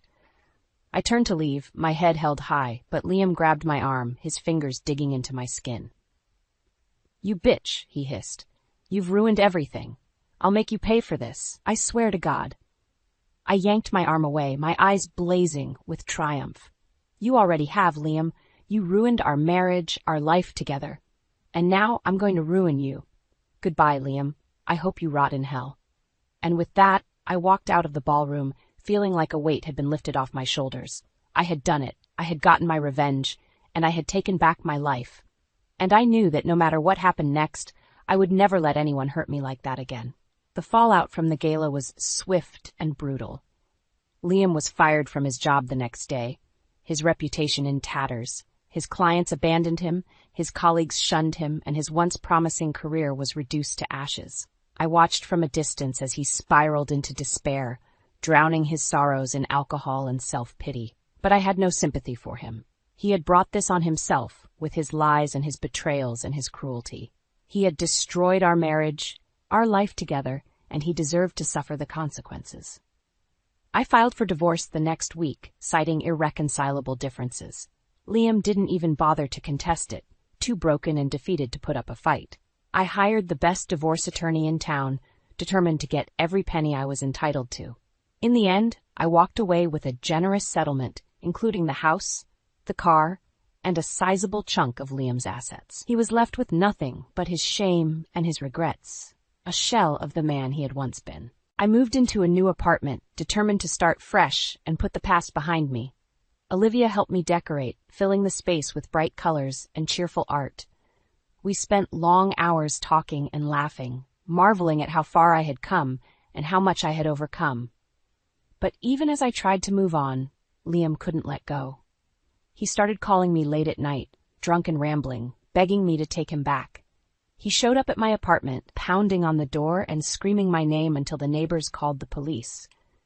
He sent me long, rambling emails, filled with apologies and promises and pleas for forgiveness. I deleted them all without reading them. My heart hardened against him. I had given him everything, and he had thrown it all away. I had no room in my life for his lies and his manipulations anymore. One day, as I was leaving my apartment, I found Liam waiting for me on the street, his eyes bloodshot and his clothes rumpled. He stumbled towards me, his hands outstretched, his voice slurred with drink. "Evelyn," he mumbled. "Please, I'm sorry. I know I messed up, I know I hurt you, but I love you. I need you.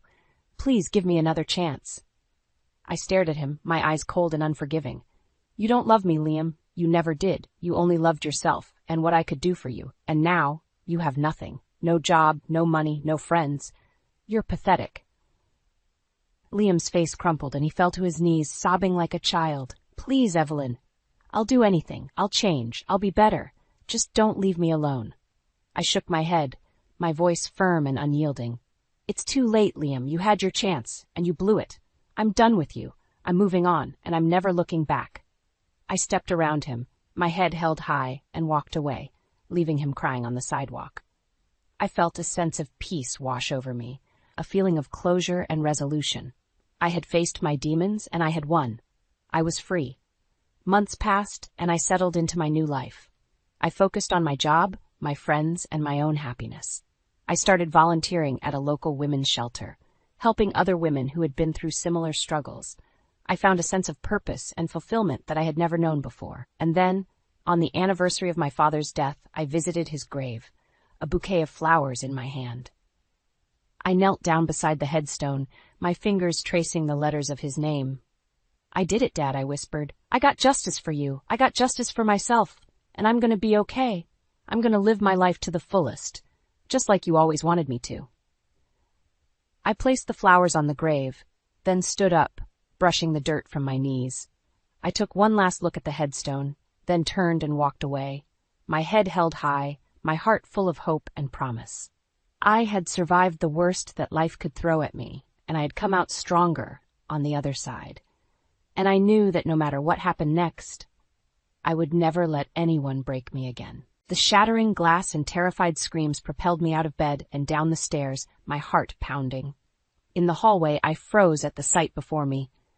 Thomas, my son-in-law, gripping a bloodied baseball bat, his face contorted with rage. Rachel, my daughter, lay crumpled on the floor, her sobs echoing off the walls.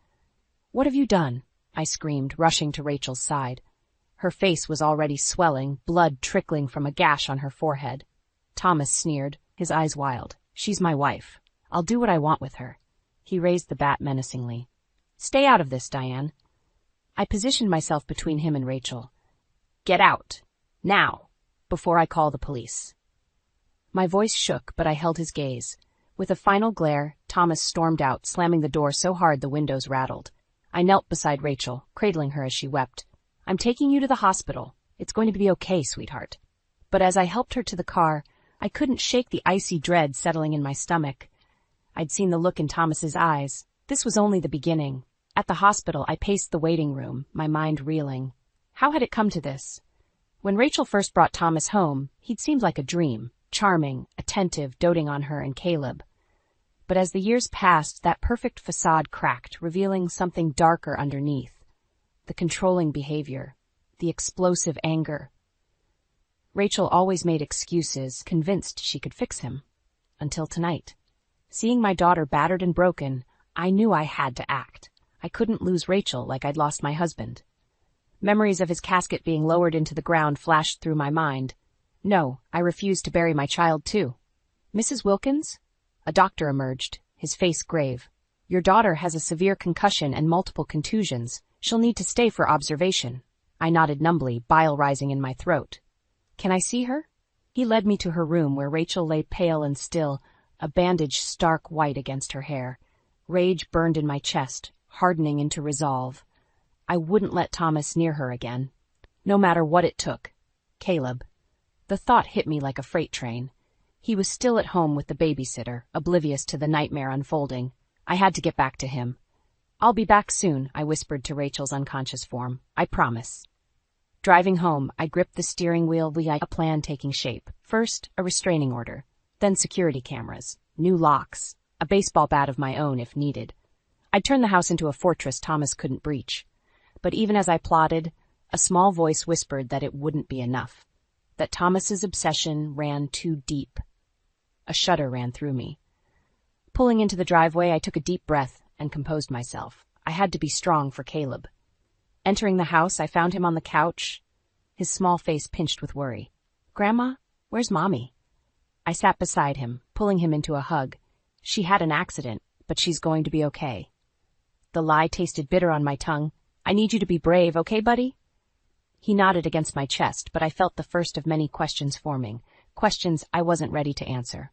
Holding him tighter, I closed my eyes. God, give me strength, I prayed. The battle was only beginning.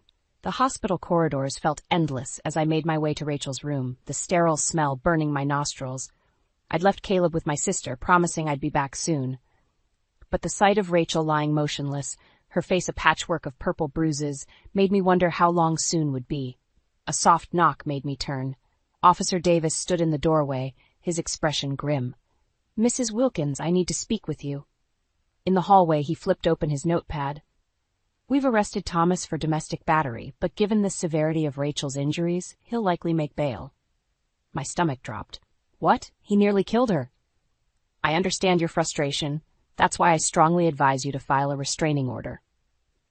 I nodded, a bitter laugh escaping me, as if a piece of paper could stop Thomas's rage. But I'd do whatever it took to keep him away from Rachel and Caleb. The next few days passed in a blur of police stations and courtrooms. The restraining order was granted, but it did little to ease the knot of fear in my chest. Rachel remained in the hospital, drifting in and out of consciousness.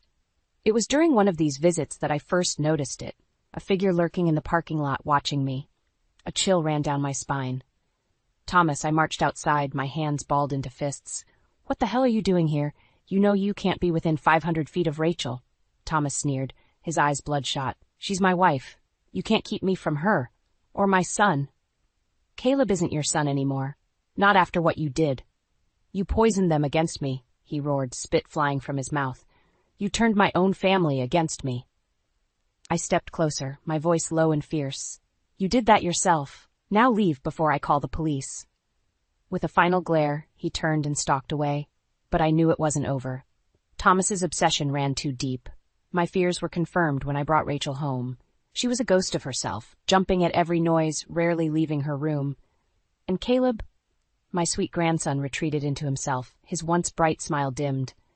But it was the small things that made my skin crawl. Caleb's favorite stuffed animal going missing. A kitchen window I swore I'd locked found open. I knew it was Thomas, violating the restraining order, invading our home like a cancer.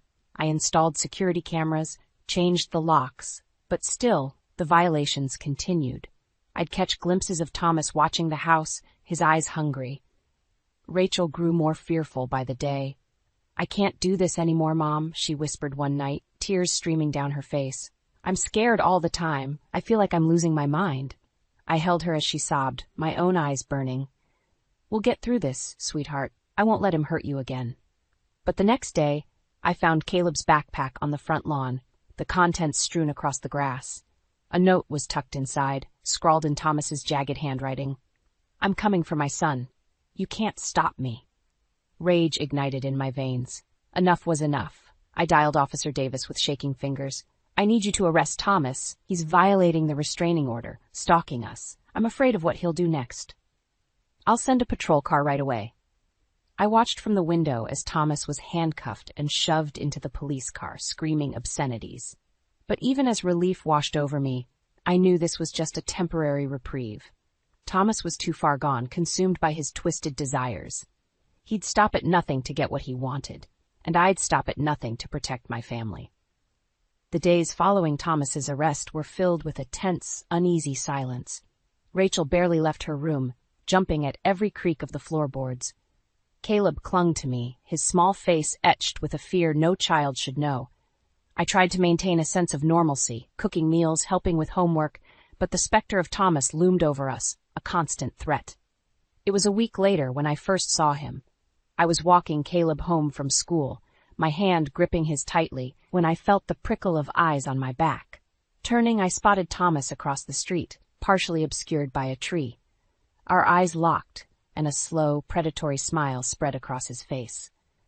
I hurried Caleb inside, my heart pounding. But the stalking only escalated from there. Thomas seemed to be everywhere, lurking outside the grocery store, parked down the block, watching from the shadows, always just far enough away to avoid violating the restraining order. Rachel grew more paranoid by the day. "I can't take this anymore, Mom," she whispered, her hands trembling.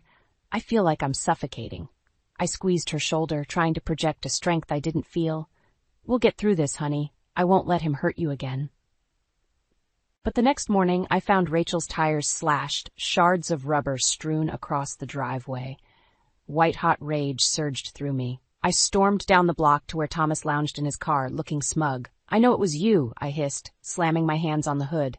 "Leave us alone, or I swear to God." Thomas leaned out the window, his face twisted with contempt. "Or what, Diane? You'll sick the cops on me again?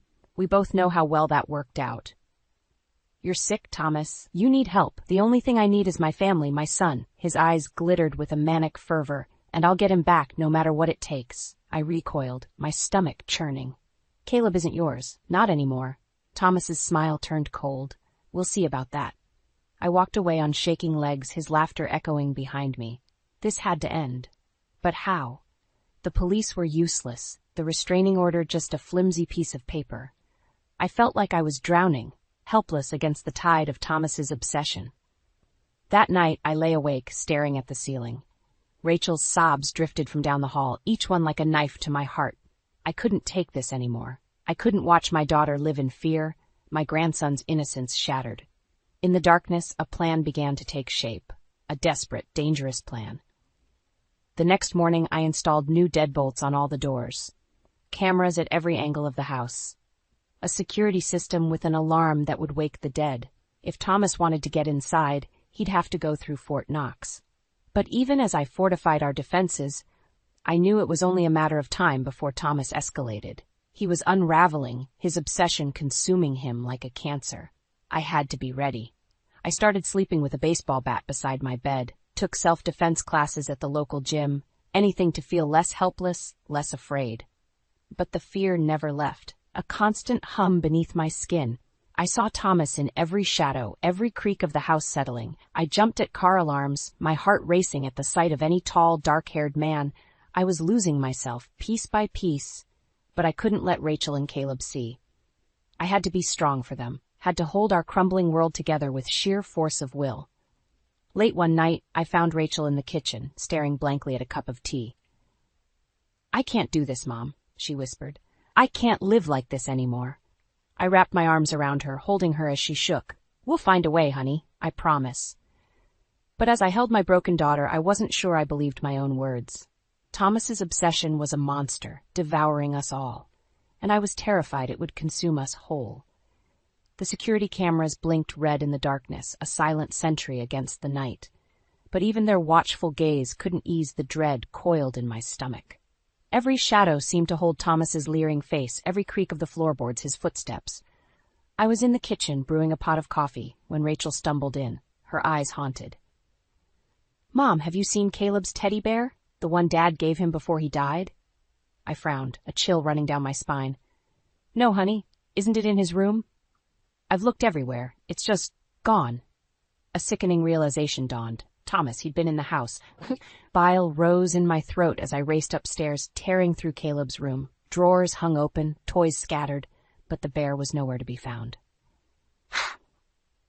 "I'm calling the police," I said, my voice shaking with rage. Officer Davis arrived within minutes, his face grim as he surveyed the scene. "I'll file a report, but without proof it was Thomas."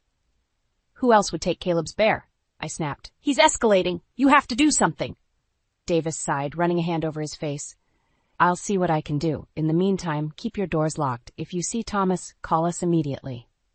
But locking the doors felt like putting a Band-Aid on a gushing wound. Thomas was a virus, infecting every aspect of our lives. I couldn't sleep, couldn't eat. I jumped at every noise, my heart slamming against my ribs. And then the emails started. They poured into Rachel's inbox, each one more disturbing than the last. "I miss you, baby. I miss our family. I just want to be with you and Caleb again. You can't keep me from my son. He needs his father. I'll do whatever it takes to get him back." "This is all your fault, Rachel. You and your mother. You turned Caleb against me. But I'll make you pay. I'll make you all pay." Rachel dissolved into tears as she read them, her shoulders shaking. I held her, my own eyes burning with helpless fury. "That's it," I said, my voice like steel. "I'm ending this, now." I stormed to the police station, the emails clutched in my fist. I slammed them down on Officer Davis's desk, my hands trembling. Arrest him. Now. These are clear violations of the restraining order.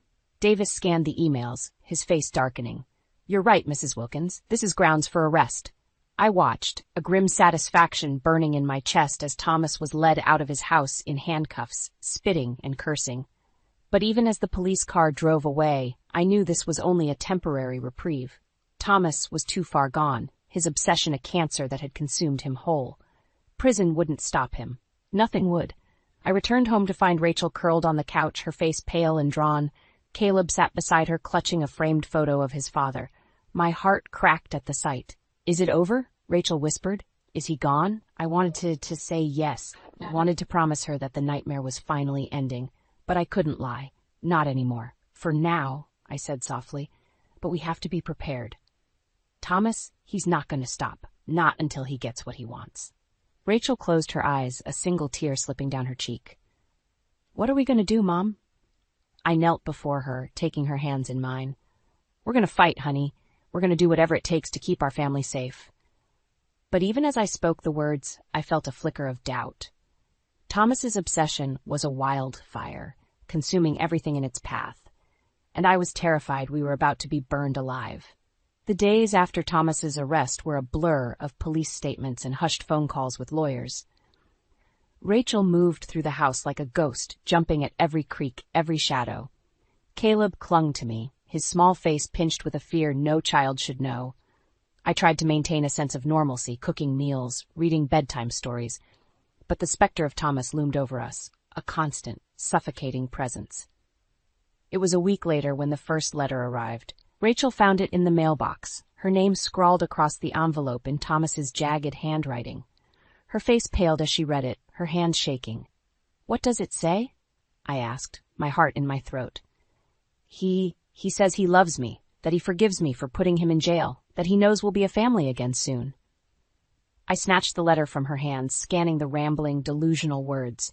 Rage ignited in my veins. Even from behind bars, Thomas was tormenting us.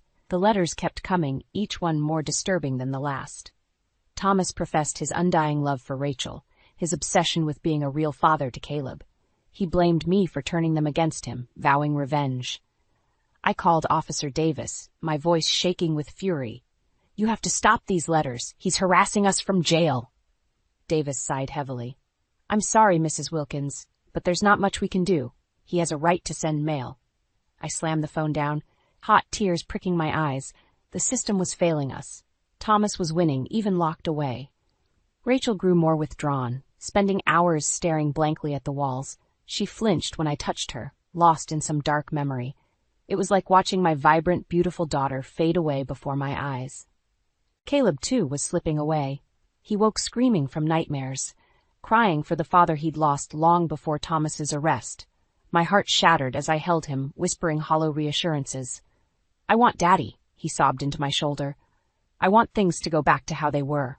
I stroked his hair, blinking back my own tears. I know, baby, but there was no going back. Thomas had shattered our world like a hammer through glass. All I could do was try to hold the jagged pieces together. The breaking point came on a rainy Tuesday. Rachel had ventured out to the store, a rare moment of normalcy, but she returned ashen-faced, a crumpled piece of paper in her hand. Mom, she whispered, her voice raw. Look. It was a crayon drawing, crude but unmistakable. 3 stick figures, Rachel, Caleb, and Thomas, smiling together under a yellow sun. Scrawled beneath in a child's handwriting, I miss you, Daddy. Caleb drew it. For Thomas, he gave it to a guard at the jail. I stared at the drawing, horror and fury rising like bile in my throat. Thomas was manipulating Caleb, poisoning him against us, using a child's love to fuel his twisted obsession. This ends now, I said, my voice like steel. I won't let him destroy Caleb too. That night, I lay awake, a plan forming in my mind, a desperate, dangerous plan. I would confront Thomas in jail, look him in the eye, and make him see the monster he'd become. Make him leave us alone, once and for all. In the morning, I kissed a sleeping Rachel and Caleb goodbye, my heart heavy. I love you, I whispered. I'm going to fix this. I promise. The drive to the jail was a blur, my hands white-knuckled on the steering wheel. I was buzzed through security, led to a small, cold room, and then There he was, Thomas, smirking at me through the plexiglass. Well, well, if it isn't the Wicked Witch herself. I leaned forward, my voice low and fierce. Listen to me, you son of a bitch. I won't let you destroy my family, not anymore. Thomas's eyes glittered with malice. They're my family, Diane, mine, and I'll never stop fighting for them, not until my last breath. A chill ran down my spine at the unhinged conviction in his voice. I realized with sickening clarity that no threat, no plea would stop him. He would hunt us until the day he died, unless I stopped him first. I jolted awake to the sound of shattering glass. For a moment I lay frozen, my heart pounding in my ears. Then a scream pierced the night. Rachel. I leapt from bed, grabbing the baseball bat I now kept beside me. I raced down the hall to Rachel's room, adrenaline surging through my veins. Please, God, let her be okay. I burst through the door to find Rachel cowering in the corner, her face white with terror. And there, standing over her with a jagged shard of glass, was Thomas. Get away from her, I snarled, raising the bat. Thomas turned, his eyes wild. Diane, so nice of you to join us. His voice was eerily calm, a stark contrast to the madness in his gaze. How did you get out? My voice shook, fear and fury warring in my chest. You think a little jail cell can hold me? I told you, Diane, I'll never stop fighting for my family. Behind him, Rachel let out a choked sob. Thomas whirled, pressing the glass to her throat. A bead of blood welled beneath the jagged edge. One more step and I'll slit her pretty neck. I froze, my heart in my throat. Thomas, please, you're sick. You need help. The only thing I need is my wife and son, and you're going to give them to me. Mommy? Caleb's terrified voice made my blood run cold. He stood in the doorway, his eyes wide and glassy. Thomas's face split into a grotesque smile. Caleb, come to Daddy. Don't you dare, I hissed. But Caleb, innocent, trusting Caleb, took a tentative step forward. In a flash, Thomas grabbed him, yanking him close. Caleb yelped in fear, tears streaming down his face. There, buddy. Daddy's got you. Thomas's voice was a mockery of comfort, his grip on Caleb bruising. Let him go, Thomas. He's just a child. He's my child, Thomas roared. You took him from me, turned him against me, but that ends now. He began to back towards the door, dragging Caleb with him. Rachel let out a wail, lunging forward, but Thomas kicked her savagely, sending her crumpling. We're leaving, and if either of you try to stop me, I'll kill him. I swear I will. The world narrowed to a single point, my grandson's terrified face.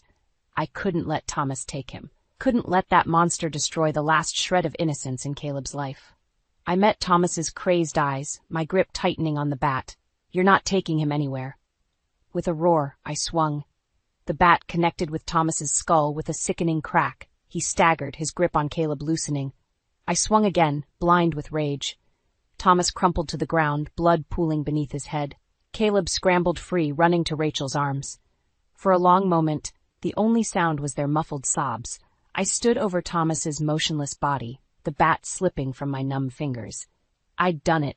I'd stopped him, but the victory felt hollow, tainted by the violence that had brought us here. Mom? Rachel's voice was small, broken. I turned to see her cradling Caleb, tears streaking her face. Is he? I knelt beside Thomas, feeling for a pulse. It was there, weak and thready. Part of me, the dark, vengeful part, whispered to finish the job. To end the monster who had shattered our lives. But I couldn't. I wouldn't let Thomas make me a monster too. Call 911, I said, my voice leaden. He's alive. For now. The police came, an ambulance in tow. I watched numbly as they loaded Thomas onto a stretcher, his face a bloody ruin. Officer Davis took my statement, his face grim. You did what you had to, Mrs. Wilkins. You protected your family. But had I? As I held Rachel and Caleb, their tears soaking my shirt, I couldn't shake the feeling that the nightmare was far from over. Thomas would live. He would heal. And his obsession, his sickness, that would fester, growing more twisted with each passing day. He would come for us again. I knew it in my bones. And next time I wouldn't hesitate to do what needed to be done. The hospital room was cold, the beeping of machines the only sound. I sat beside Thomas's bed, staring at his battered face. Even in unconsciousness, he looked menacing, his features twisted with hatred. Why, Thomas? I whispered. Why couldn't you just let us go? But I knew the answer. Thomas's obsession was a cancer, consuming him from the inside out. He would never stop. Not until he had what he wanted, or until he was dead. The thought chilled me, but I couldn't shake it. Thomas was a rabid dog, foaming at the mouth, and there was only one way to deal with a rabid dog. I was jolted from my dark musings by a commotion in the hallway. Shouts, the pounding of feet. I leapt up just as Caleb burst into the room, his face streaked with tears. "Caleb, what are you doing here? Where's your mom?" "He has her, Grandma," Caleb sobbed, throwing himself into my arms. "The bad man has Mommy." Ice flooded my veins. I whirled to see Thomas's bed empty, the machines shrieking in alarm. He was gone, and he had Rachel. I raced into the hallway, dragging Caleb with me. "Help! Someone help!" Nurses came running, their faces tight with concern. I babbled out an explanation, my heart slamming against my ribs. They called the police, put the hospital on lockdown. But it was too late. Thomas and Rachel were nowhere to be found. I paced the waiting room, my mind reeling. How could this happen? How could Thomas have escaped, taken Rachel, right under our noses? Officer Davis arrived, his face grim. "We're doing everything we can to find them, Mrs. Wilkins. We have roadblocks set up, every available officer searching." "He's going to kill her," I whispered, my voice breaking. "He's going to kill my baby." Davis gripped my shoulder, his eyes fierce. "We won't let that happen, I promise you." But promises meant nothing in the face of Thomas's madness. I knew, with sickening certainty, that he wouldn't stop until Rachel was dead, until we all were. Unless I stopped him first. I turned to Davis, my jaw set. "I need your help. I need a gun." Davis blinked, taken aback. "Mrs. Wilkins, I can't just give you a gun. Then I'll get one myself, but one way or another I'm ending this, tonight." I left Davis sputtering, Caleb in tow. I dropped him at my sister's, ignoring her worried questions. Then I drove to the one place I knew Thomas would take Rachel, the one place that held meaning for him, their old house, the house where he'd shattered her, again and again. I parked down the block, my heart in my throat. The windows were dark, the street silent, but I knew they were in there. I could feel it. I crept around the back, my hand clutching the gun I'd bought off the streets. It felt heavy, alien in my grip, but I pushed down my revulsion. This was the only way. The back door was unlocked. I slipped inside, my breath shallow. The house was dark, the air thick with the stench of fear. A muffled cry made my heart stop. Rachel.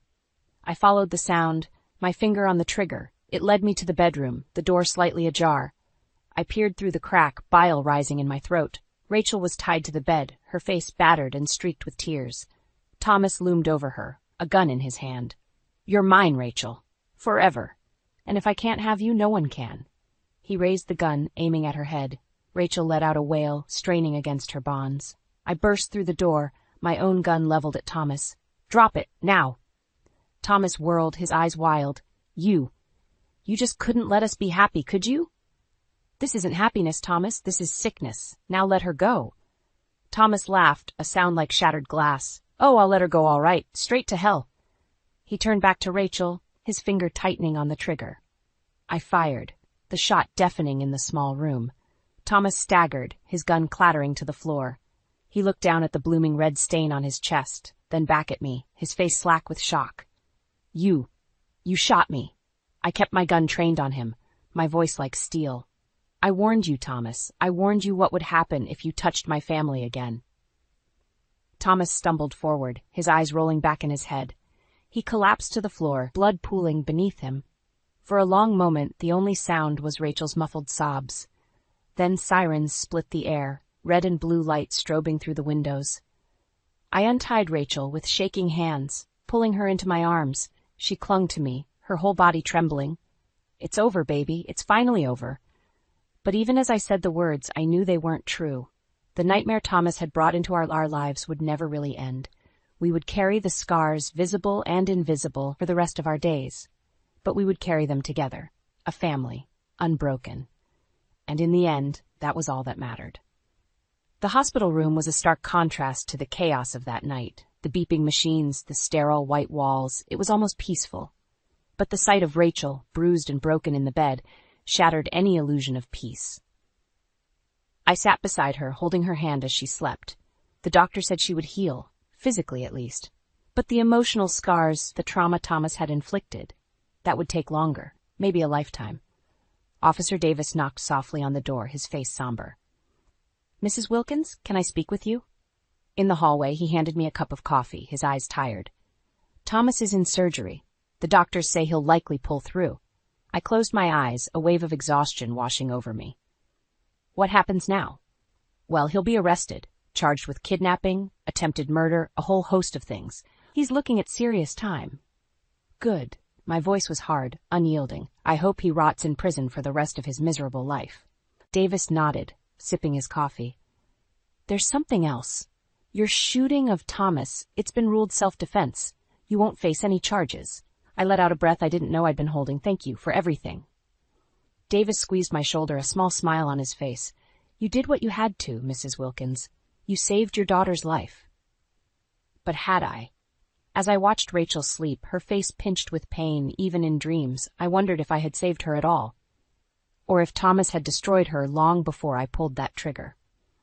The days turned into weeks, the weeks into months.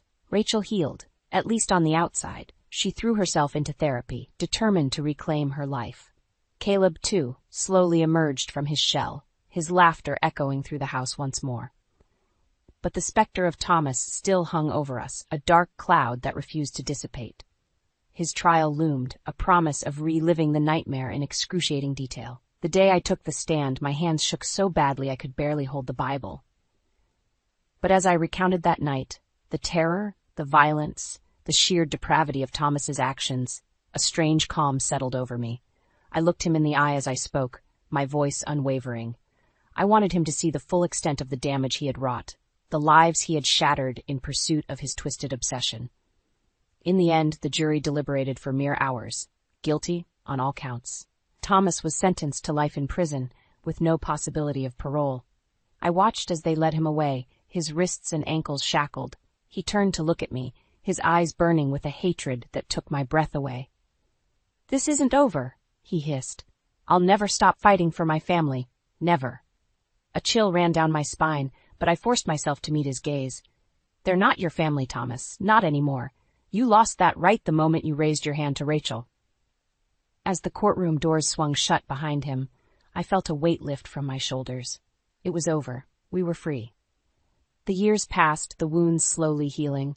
Rachel met a kind, gentle man, one who showed her the love and respect she deserved.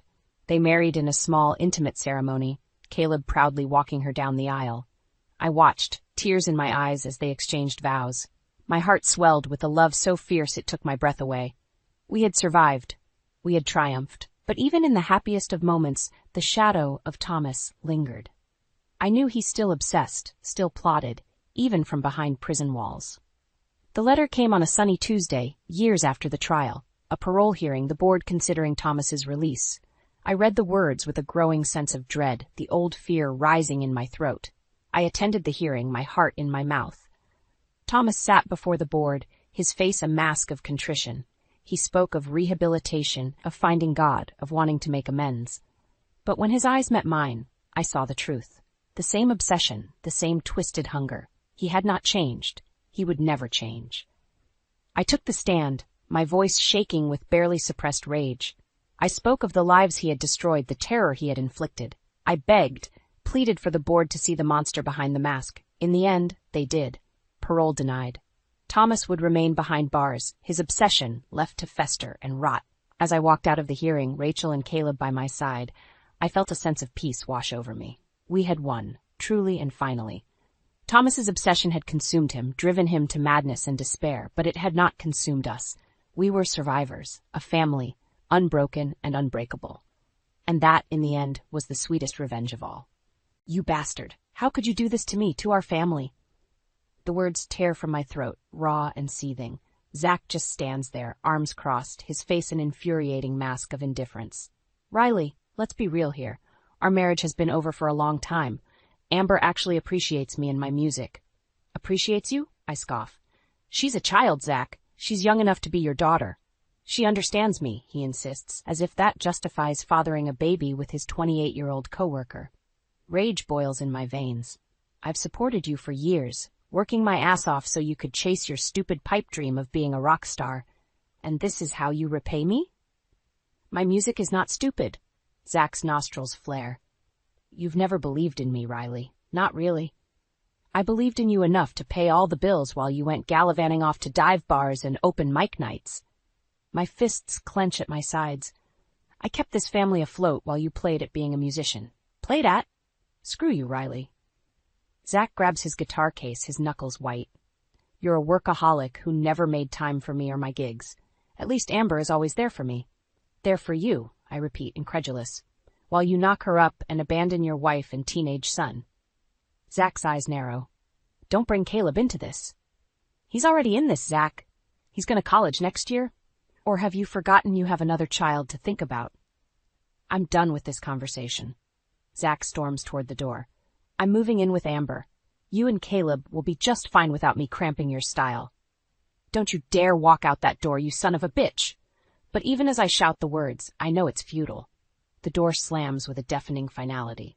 I sink to the floor, anger and anguish warring in my chest. 17 years of marriage, over in an instant. 17 years of sacrificing my own dreams to support an ungrateful man-child who threw it all away for a newer model. Caleb finds me there later, his young face etched with concern. Mom, what's wrong? Where's Dad? I swipe at my tears, forcing myself to be strong for my son. Your father left us, Caleb, for his pregnant girlfriend. Shock and hurt contort Caleb's features. What? How could he? Pulling him into a fierce hug, I vow, it's going to be okay, baby. You and me, we're going to get through this. We don't need him. But even as I speak the words, the bitter seed of vengeance takes root in my heart. Zach doesn't get to just walk away unscathed. I'll make sure he pays for shattering our family. One way or another, he'll regret ever crossing me. The days bleed together in a haze of anger and exhaustion. I throw myself into work, trying to ignore the gaping hole Zach left in our lives. But the memories ambush me at every turn. Late nights hunched over spreadsheets, my eyes gritty from staring at the computer screen. Zach bursting into my home office, his face flushed with excitement. Babe, you'll never guess what happened. I got a gig at the Viper Room. I'd mustered a tired smile. That's great, honey. When is it? Next Friday. You're coming, right? His eyes shone with hope. Guilt twisted my gut. I can't, Zach. I have a big presentation the next morning, but I'm sure you'll be amazing. His face fell. Right, of course. Work comes first. I reached for his hand. I'm sorry. But he pulled away, his voice bitter. Save it, Rye. I get it. You're busy being the breadwinner while I'm just the deadbeat chasing a dream. That's not what I meant. The door slammed behind him, cutting off my words. Now, staring at the empty space where his guitar used to lean against the wall, I wonder how many other moments I missed. Recitals, gigs, anniversaries. All sacrificed on the altar of my career. But damn it, I did what I had to do. I kept a roof over our heads and food on the table. What choice did I have with a husband more interested in partying than providing? A knock jolts me from my spiraling thoughts. Caleb pokes his head in, his eyes shadowed. Hey, Mom, I made dinner. Want to join me? My heart clenches. When did my baby boy grow up enough to take care of me? Sure, sweetie, I'll be right there.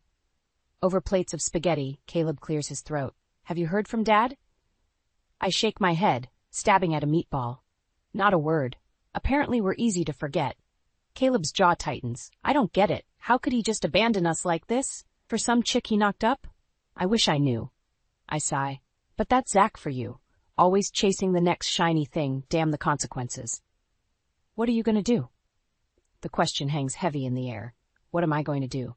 Let Zach skip off into the sunset with his new family while I pick up the pieces of the life he shattered? Hell no. I meet Caleb's gaze, a newfound resolve hardening my spine. I'm going to make him pay, Caleb. Your father doesn't get to just walk away from his responsibilities. Not this time. Caleb nods, a glimmer of satisfaction in his eyes. He deserves whatever's coming to him. Damn right he does. I reach across the table, squeezing my son's hand. But I need you to focus on school, okay? Let me handle your dad. I've got your back, Mom. Always. Emotion clogs my throat. I know you do, baby. We'll get through this together. That night, I lie awake, plotting my revenge. Zach thinks he can just discard us like yesterday's trash. He's got another thing coming. I'll hit him where it hurts the most. His wallet and his ego. I'll bleed him dry in the divorce, take every penny he has. I'll make sure the whole world knows what a pathetic excuse for a husband and father he is. By the time I'm done, Zach will be begging for mercy, but he'll get none from me. You wanted a divorce, Zach? You got it, along with a scorned wife's wrath. Game on, asshole. The day Zach moves out, I come home to find his key on the kitchen counter, a hastily scribbled note beside it. Staying with Amber, I'll get the rest of my stuff later. 11 words. That's all our marriage is reduced to in the end. I crumple the note in my fist, hot tears pricking my eyes. The house feels too quiet, too empty without the constant strum of Zach's guitar. Caleb walks in, his backpack slung over one shoulder. He takes one look at my face and sighs. He's really gone, isn't he? I nod, not trusting my voice. Screw him. Caleb's tone is hard, unforgiving. We don't need that loser. A choked laugh escapes my lips. When did you get so wise? He shrugs. Someone has to be the adult around here. The words hit me like a punch to the gut. My 17-year-old son, forced to grow up too fast because his father is a selfish prick. I pull Caleb into a hug, my voice fierce. I'm sorry, baby. I'm so sorry you have to deal with this. He hugs me back, his lanky frame dwarfing mine. It's not your fault, Mom. You didn't do anything wrong. But didn't I? Didn't I let Zach walk all over me for years, putting up with his broken promises and half-assed apologies? No more. It's time to take back control. The next day, I march into my boss's office and quit my job. Jan stares at me, her perfectly plucked eyebrows raised. Riley, are you sure about this? You're one of our top analysts. I nod, my chin high. I'm sure, Jan. It's time for a change. She purses her lips. Is this because of Zach? I heard about the divorce. Of course she did. Office gossip spreads faster than wildfire. It's because of me, I say firmly. I need to focus on what's important, and that's not slaving away at a job that barely leaves me time for my son. Jan's eyes soften. I understand. We'll miss you around here, Riley. I shake her hand, a weight lifting off my shoulders. Thank you for everything, Jan, but it's time I start putting myself first.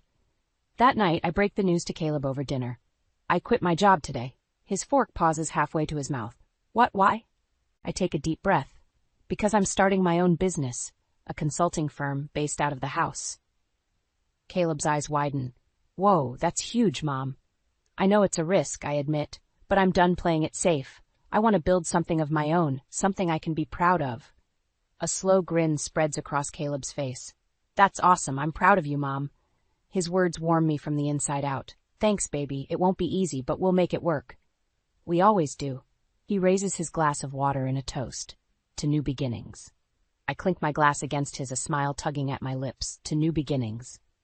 As I lay in bed that night, staring at the empty space beside me, I feel a flicker of something I haven't felt in a long time. Hope. Zach may have shattered our family, but he doesn't get to destroy me.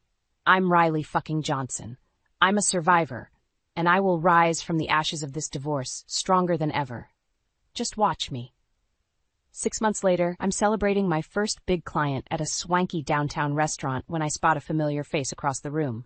Zach, looking haggard and disheveled, nursing a drink at the bar. I freeze, my champagne flute halfway to my lips.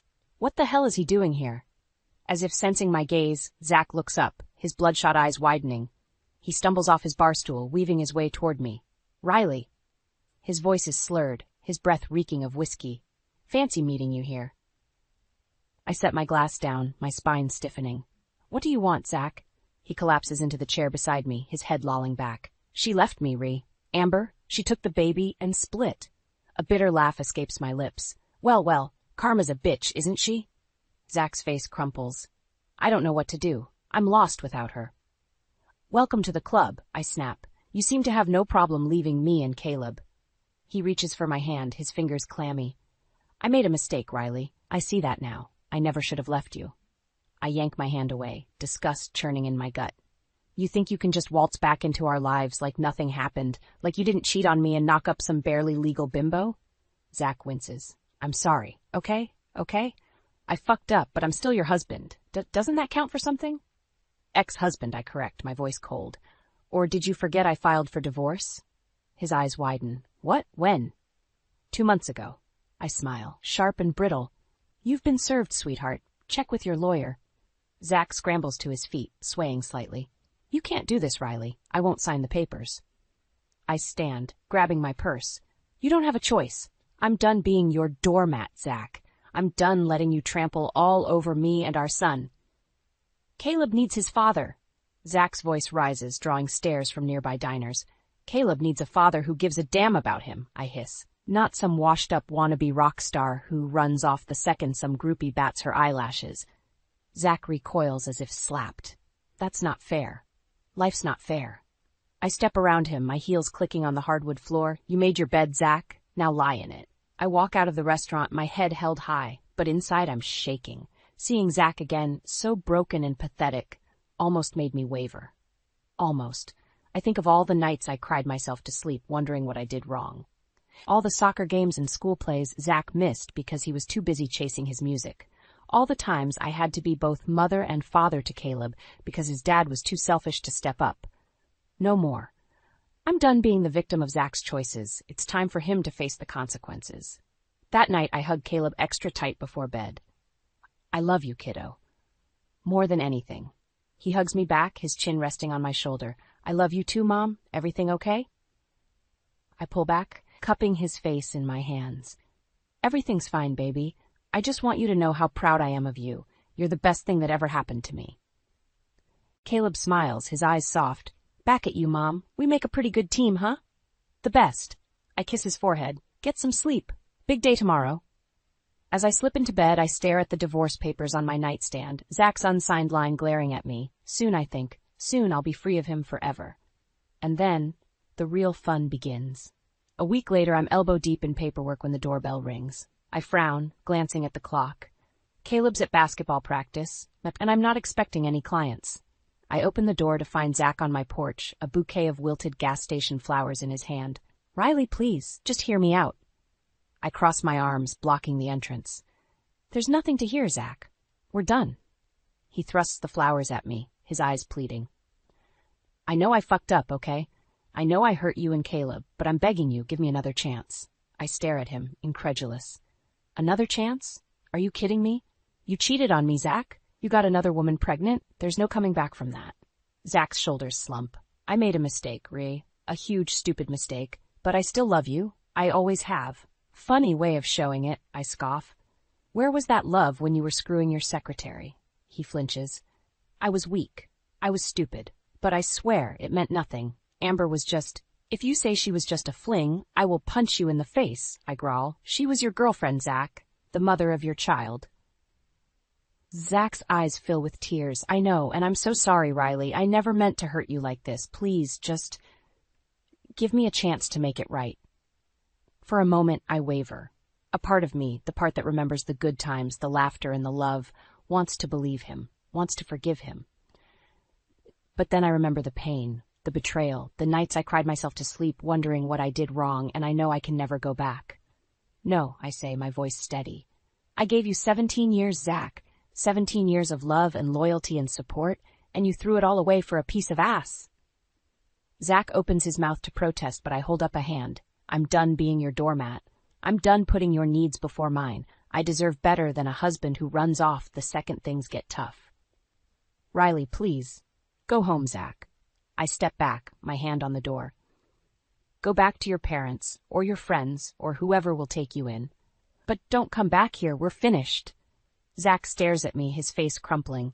For a second, I think he might argue, but then he nods, his shoulders sagging in defeat. I'm sorry, Riley. For everything. I watch him walk away, the flowers dangling limply from his hand. A part of me aches to call him back, to fall into his arms and pretend none of this ever happened. But I don't, I can't, because I'm not that woman anymore. I'm not the naive girl who believed in fairy tales and happily ever afters. I'm a survivor, a fighter, and I will not let Zach destroy me. That night, I signed the divorce papers with a steady hand. As I slide them into the envelope, I feel a weight lift off my shoulders. It's over. I'm free. And now the real work begins. I've built a life for myself, a business I can be proud of, a home for me and my son. But Zach, he's about to lose everything. And I'll be there to watch him fall.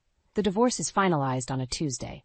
I sign the papers with a flourish, a grim satisfaction settling in my chest.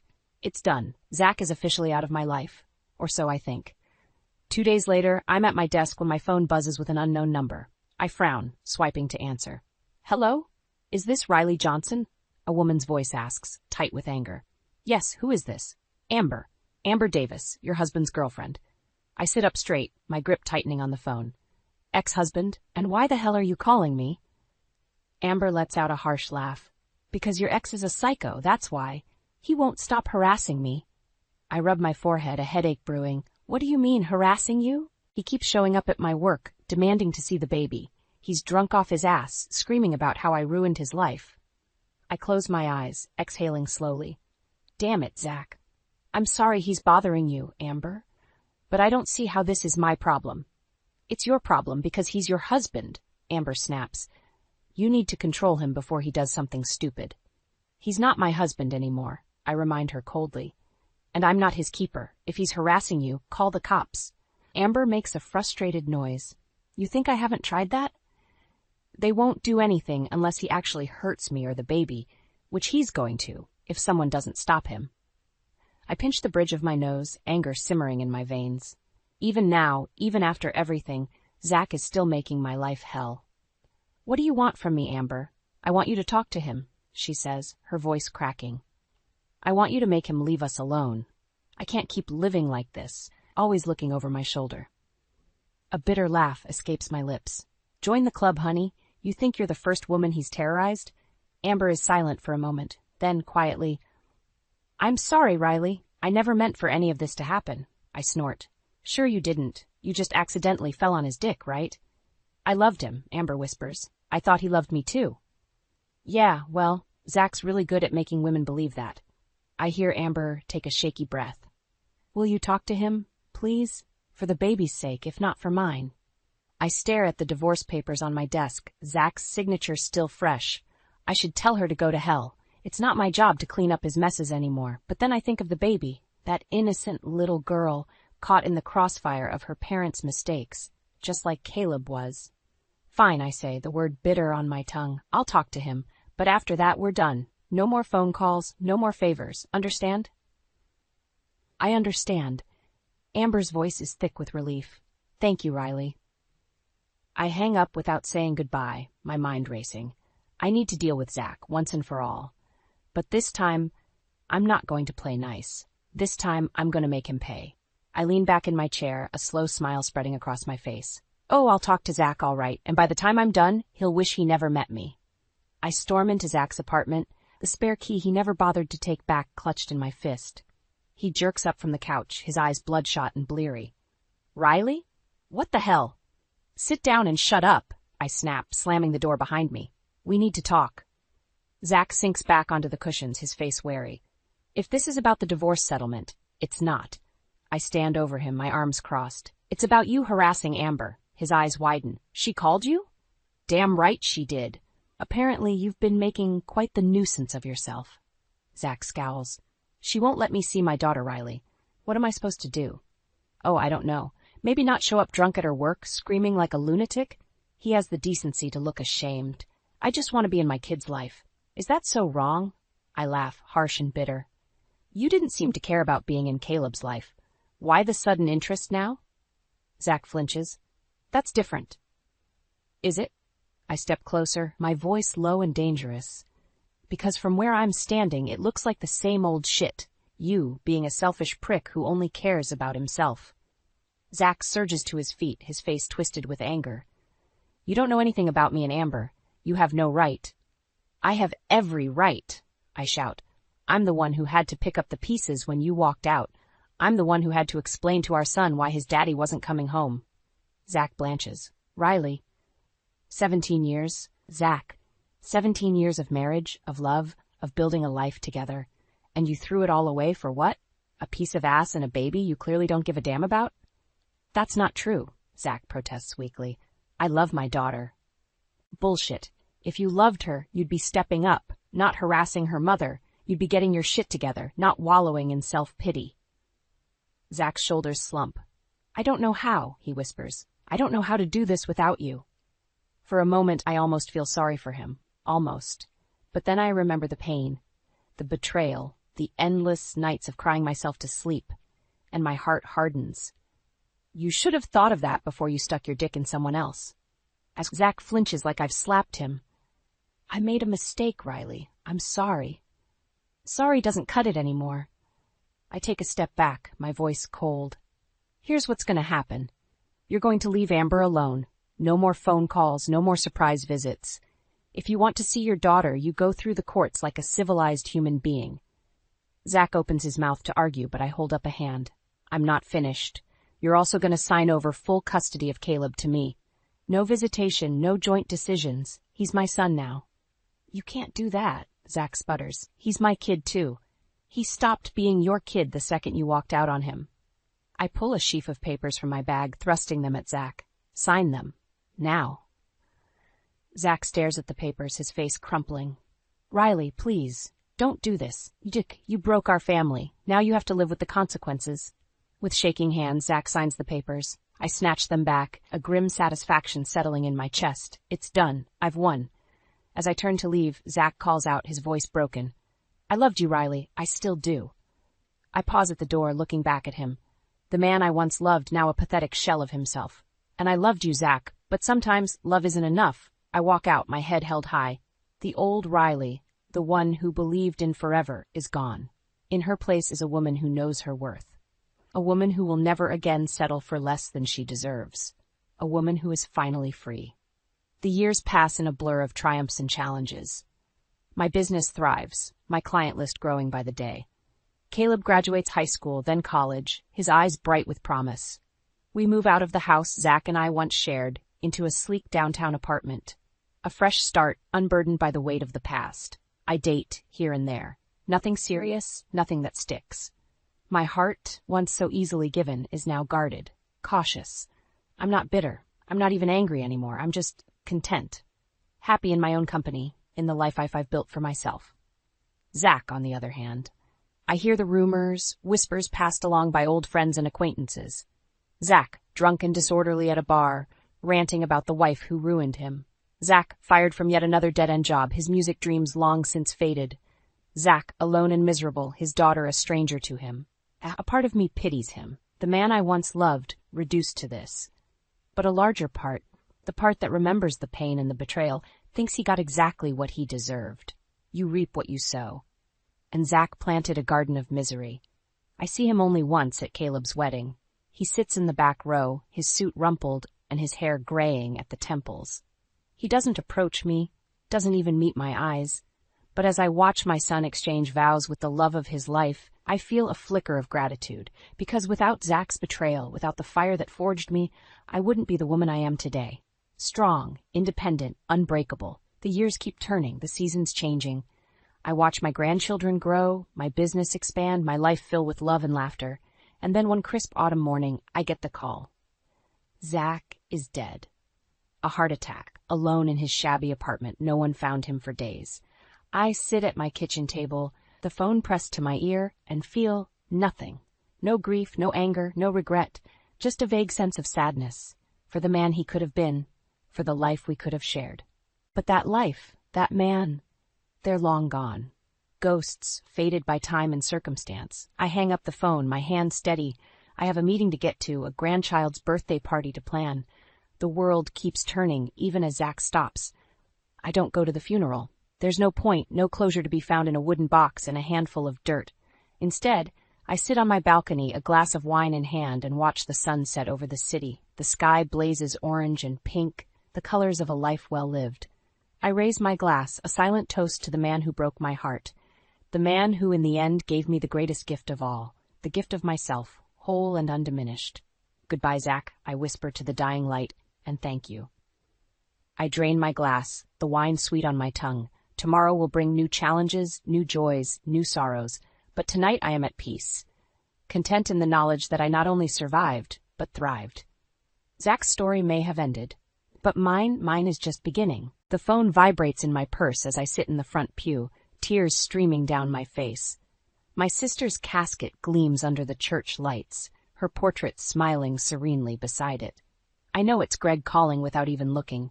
He's been blowing up my phone since I left for the funeral this morning, demanding I come home to play hostess for his family gathering. I step outside to answer, bracing myself. Where the hell are you? Greg snarls through the phone. You need to leave that funeral right now and get back here. My mother and cousins are waiting. Greg? Please, I whisper, my voice shaking. It's my sister's funeral. I need to be here for my family. I don't care. You have responsibilities at home. If you're not back here in an hour, don't bother coming back at all. I'll send you divorce papers tomorrow. The call ends abruptly. I lean against the cold stone wall, my body trembling. 10 years of marriage to Greg, and it's come to this. Threats and ultimatums on the day I bury my sister. I think back to how we met in college, how he swept me off my feet with grand romantic gestures. I was young and naive, mistaking his possessiveness for love. Soon after our wedding, he convinced me to quit my job and become a housewife, while his domineering mother Janice constantly criticized my every move. Slowly, insidiously, they chipped away at my confidence and independence. The church doors creak open and my brother-in-law Steve emerges. "Lana? Is everything okay?" I shake my head, fresh tears spilling over. Steve puts a comforting arm around my shoulders as I pour out the details of Greg's latest threat. "This isn't right," Steve says firmly. "No one should be treated this way, especially by their husband. You need to put your foot down with Greg." "How? He controls everything, the money, the house, and he'll turn our son against me if I try to leave, just like his mother did to him." Steve looks me straight in the eye. "Lana, listen to me. You are stronger than you know. Don't let them bully you anymore. If not for yourself, then for Mason. He needs you to stand up and show him this isn't normal or okay." I let out a shuddering breath. Deep down, I know Steve is right.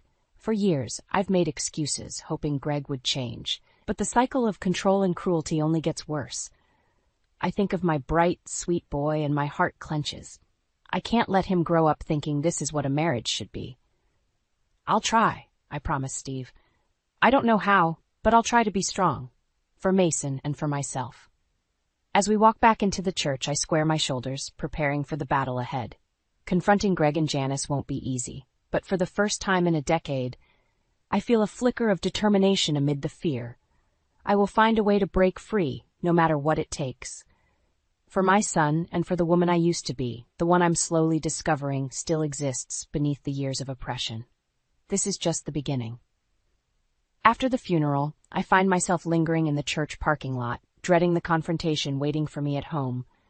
Steve approaches, his brow furrowed with concern. "Lana, I couldn't help overhearing your conversation with Greg earlier," he says. "The way he spoke to you, it's not right. No one deserves to be treated like that." I avert my gaze, shame burning in my throat. "It's fine, Steve. I'm used to it." "But you shouldn't be," he insists. "Lana, I know it's not my place, but I care about you, and I can see how much you're hurting. You need to stand up for yourself." Tears sting my eyes. "I don't know how. Greg, he controls everything. The money, the house. He's even threatened to turn our son against me if I try to leave." Steve's jaw clenches. "That's not love, Lana. That's abuse. You deserve so much better." His words hit me like a punch to the gut. Deep down, I've always known the truth, but hearing someone else say it out loud makes it impossible to ignore. "I'm scared," I whisper. "Greg and his mother, they've broken me down for so long. I don't know if I have the strength to fight back." Steve places a hand on my shoulder, his eyes fierce with determination. "You're stronger than you think, and you don't have to do this alone. I'm here for you, and I know your family will support you too." I take a deep, shaky breath. "Thank you, Steve. I don't know what I'd do without you." "You've got this, Lana. One step at a time, and remember, you're not just doing this for yourself, you're doing it for Mason too." His words echo in my mind as I drive home, my heart pounding in my chest. He's right. I can't let my son grow up thinking this is normal. I have to be strong, for both of us. When I pull into the driveway, Greg is waiting on the porch, his face twisted with anger. Janice hovers behind him, her lips pursed in disapproval. "Where the hell have you been?" Greg demands as I climb out of the car. "I told you to come home hours ago." I square my shoulders, meeting his gaze head on. "I was at my sister's funeral, Greg. Where I needed to be." "Needed to be?" he scoffs. "What about what I need? What about your responsibilities here?" "I have a responsibility to my family, too," I say, my voice trembling slightly, "and I'm done letting you control every aspect of my life." Greg's eyes narrow. "What did you just say to me?" I take a step forward, my heart hammering against my ribs. "I want a divorce, Greg. I can't live like this anymore." Rage contorts his features. "You ungrateful bitch," he snarls, raising his hand as if to strike me. I flinch, bracing for the blow, but it doesn't come. Instead, Janice steps forward, her voice dripping with venom. "If you even think about leaving, I'll make sure you never see your son again," she hisses. "I'll turn him against you so fast your head will spin." Fear claws at my throat, but I force myself to stand my ground. "No, you won't. I won't let you poison him the way you've poisoned Greg." Greg's face reddens with fury. "You're not going anywhere," he growls. "You're nothing without me. Do you understand? Nothing." I look him straight in the eye, a newfound strength surging through me. "You're wrong, Greg. I'm everything without you, and I'm done being your punching bag." With that, I turn on my heel and march inside, slamming the door behind me. My hands shake as I lean against it, adrenaline coursing through my veins. I know this is just the beginning. Greg and Janice won't let me go without a fight, but for the first time in years, I feel a flicker of hope amid the fear.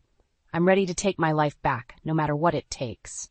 The moment I step inside the house, Greg is on me like a rabid dog. He grabs my arm, his fingers digging into my skin hard enough to leave bruises. "You think you can just walk away?" he snarls, his face inches from mine. "After everything I've done for you?"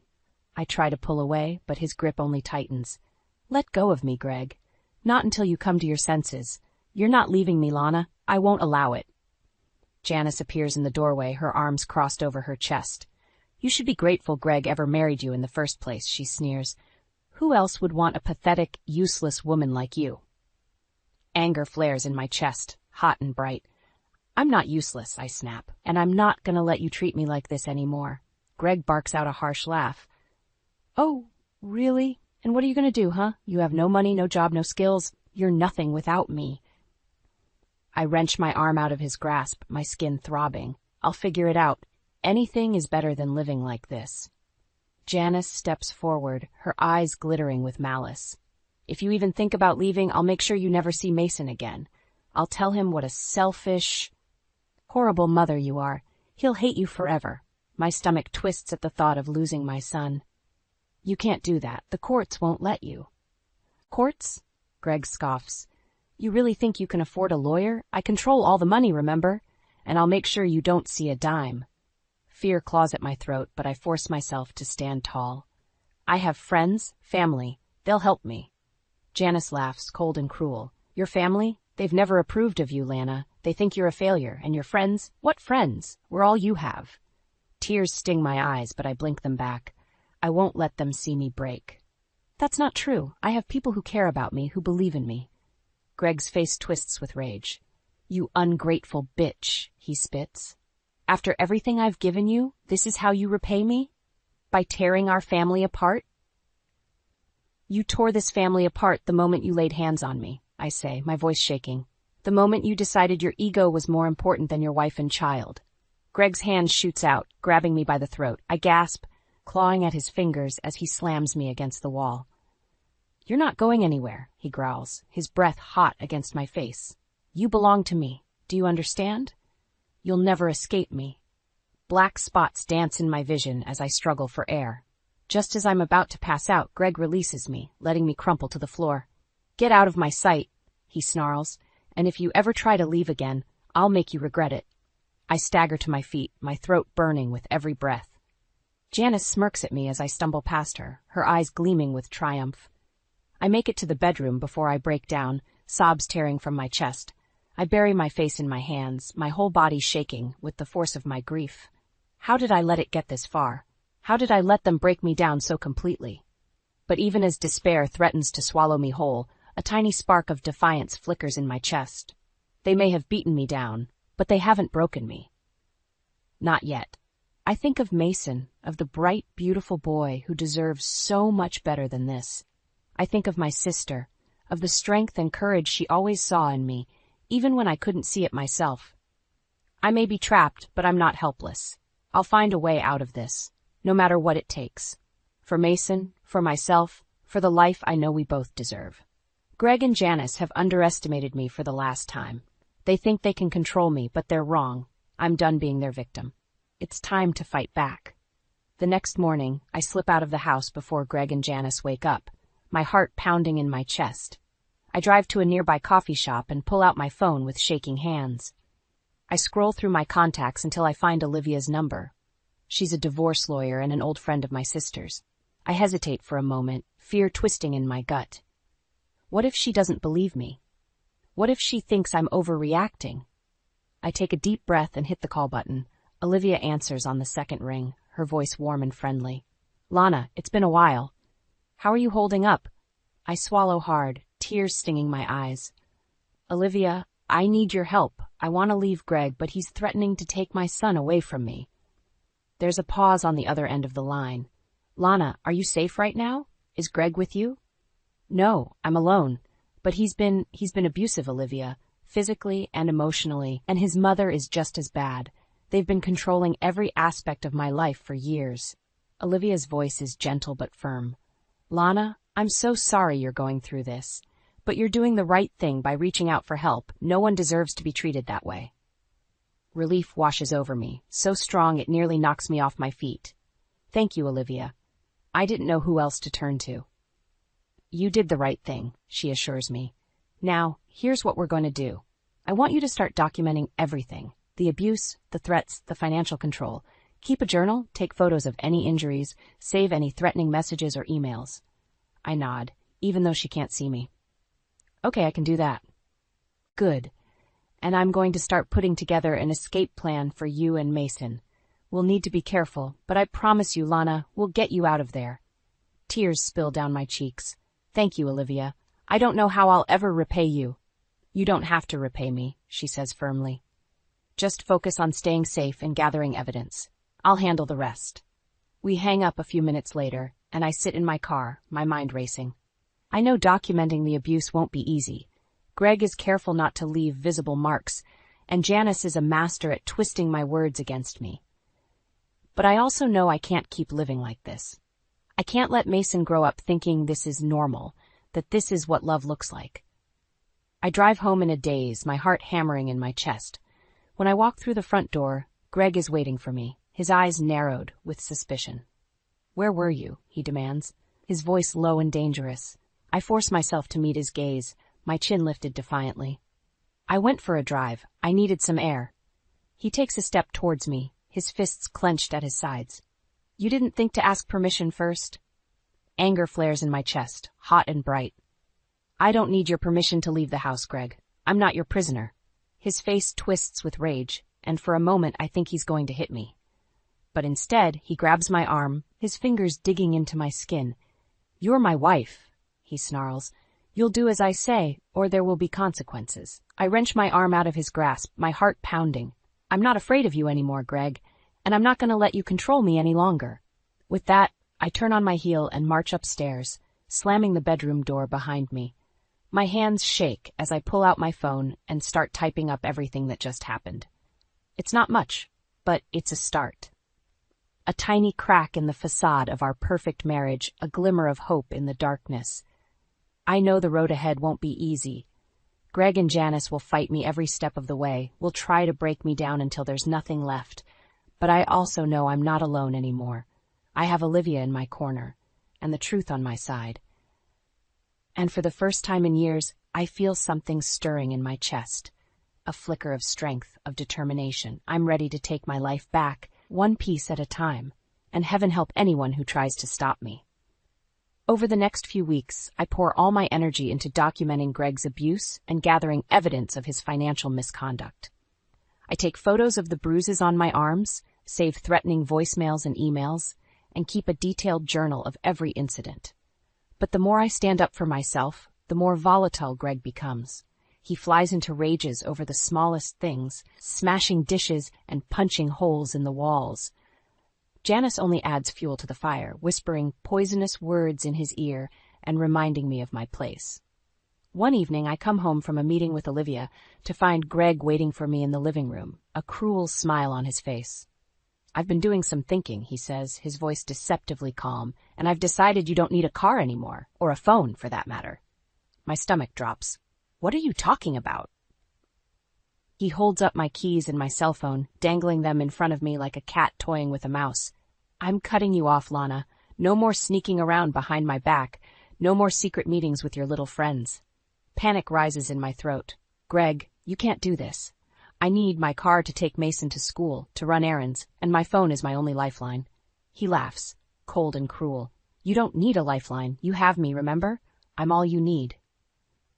Rage boils up inside me, hot and fierce. Give me my keys and my phone, Greg, now. His eyes flash with anger, and he takes a step towards me. Or what? What are you going to do, Lana? Run crying to your lawyer friend? Go ahead, tell her how I'm such a monster for trying to keep my family together. I stand my ground, my heart pounding in my chest. Olivia knows the truth, Greg. She knows exactly what kind of man you are, and she's going to help me leave you, no matter what it takes. His face twists with rage, and he grabs me by the shoulders, shaking me hard. You're not going anywhere, do you hear me? You're mine, Lana. Mine. I shove him away, my whole body trembling. I'm not your property, Greg. I'm a human being, with my own thoughts and feelings and desires, and I'm done letting you control me. He stares at me for a long moment, his eyes dark with fury. Then he turns and storms out of the room, slamming the door behind him. I sink to the floor, my legs giving out beneath me. Tears stream down my face as I wrap my arms around myself, trying to hold myself together. I know I can't back down now. Greg will never let me go willingly, will never admit to his own cruelty and abuse. If I want to be free, I'll have to fight for it with everything I have. The next day, I meet with the private investigator Olivia hired to look into Greg's financial dealings. He hands me a thick folder, his face grim. It's all there, he says. Bank statements, emails, recordings of phone calls. Your husband has been embezzling money from his company for years, funneling it into offshore accounts. I flip through the pages, my heart racing. With this evidence, I can not only secure a divorce, but also make sure Greg faces the consequences of his actions. I thank the investigator and head home, the folder tucked safely in my purse. When I walk through the front door, Greg is waiting for me, his face twisted with suspicion. Where have you been? He demands. I meet his gaze head-on, my chin lifted defiantly. I was taking care of some business. Business that's going to change everything, Greg. His eyes narrow, but before he can say anything, I push past him and head upstairs. I lock myself in the bedroom and pull out my phone, dialing Olivia's number with shaking fingers. It's time, I say when she answers. I have the evidence we need. Let's take this bastard down. Olivia's voice is fierce with determination. I'm on my way, Lana. Hang tight. We're going to end this once and for all. I hang up the phone and take a deep breath, my heart pounding in my chest. The final showdown is coming, and I'm ready to face it head on. Greg and Janice may think they've beaten me down, but they have no idea what I'm capable of. They've underestimated me for the last time. It's time to show them what a woman scorned can do. The confrontation comes sooner than I expect. I'm in the kitchen, making dinner and trying to calm my racing heart when Greg storms in, his face twisted with rage. You stupid bitch, he snarls, slamming his fist on the counter. You think you can outsmart me? You think you can destroy everything I've built? I take a step back, my heart pounding. What are you talking about, Greg? He holds up his phone, his eyes blazing. I just got a call from my boss. He says there's been an investigation into my finances, that they found evidence of embezzlement and fraud. My stomach drops. The private investigator must have tipped off Greg's company.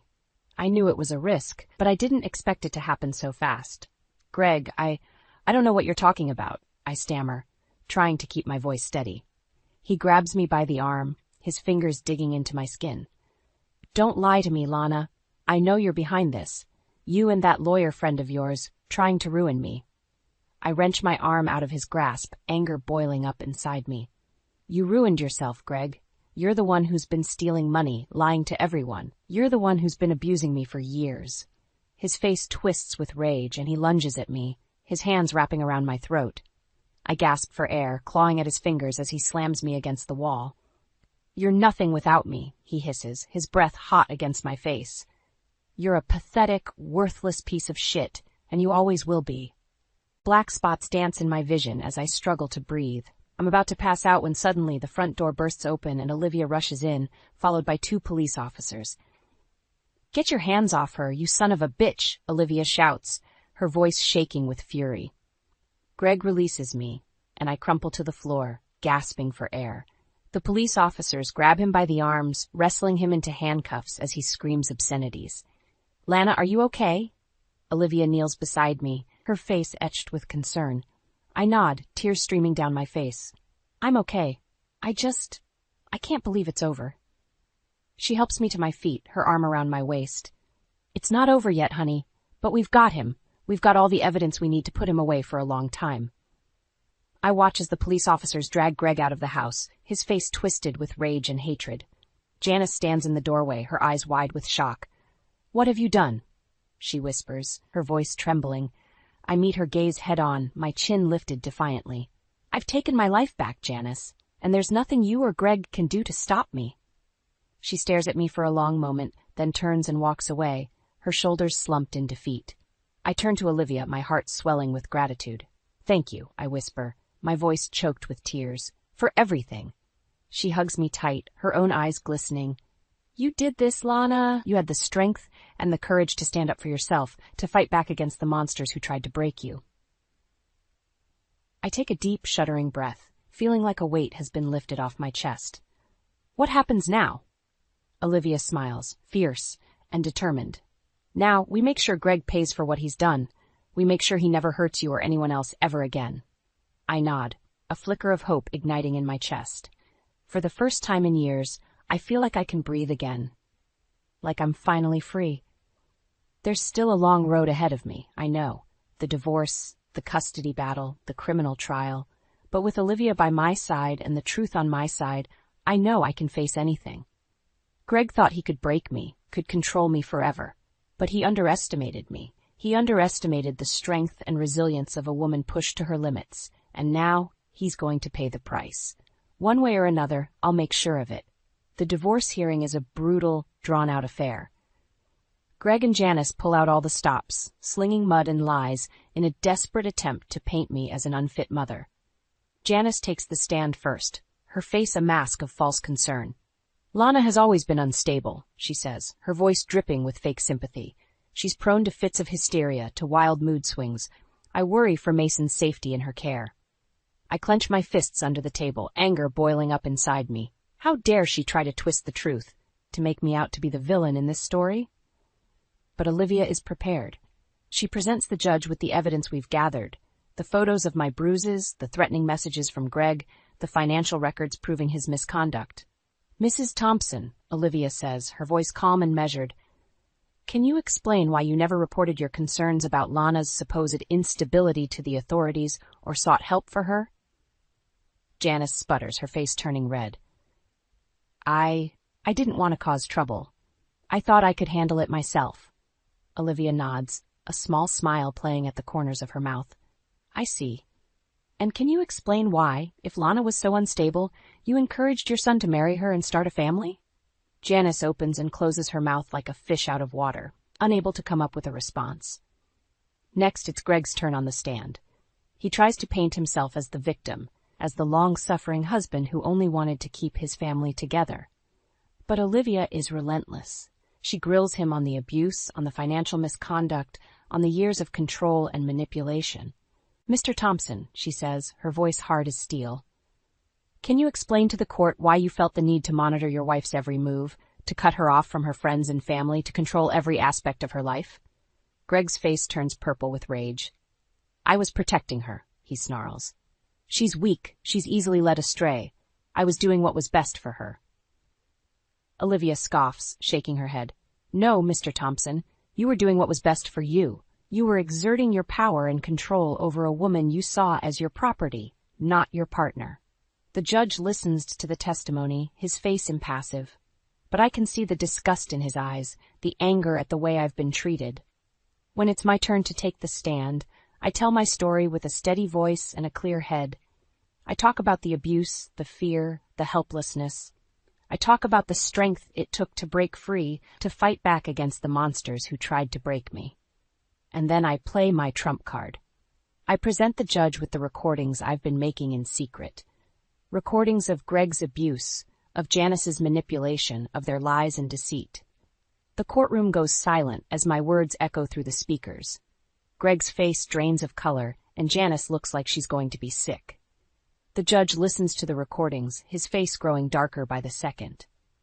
When they're finished, he turns to Greg and Janice, his eyes blazing with fury. "In all my years on the bench," he says, his voice shaking with anger, "I have never seen a more clear-cut case of abuse and manipulation.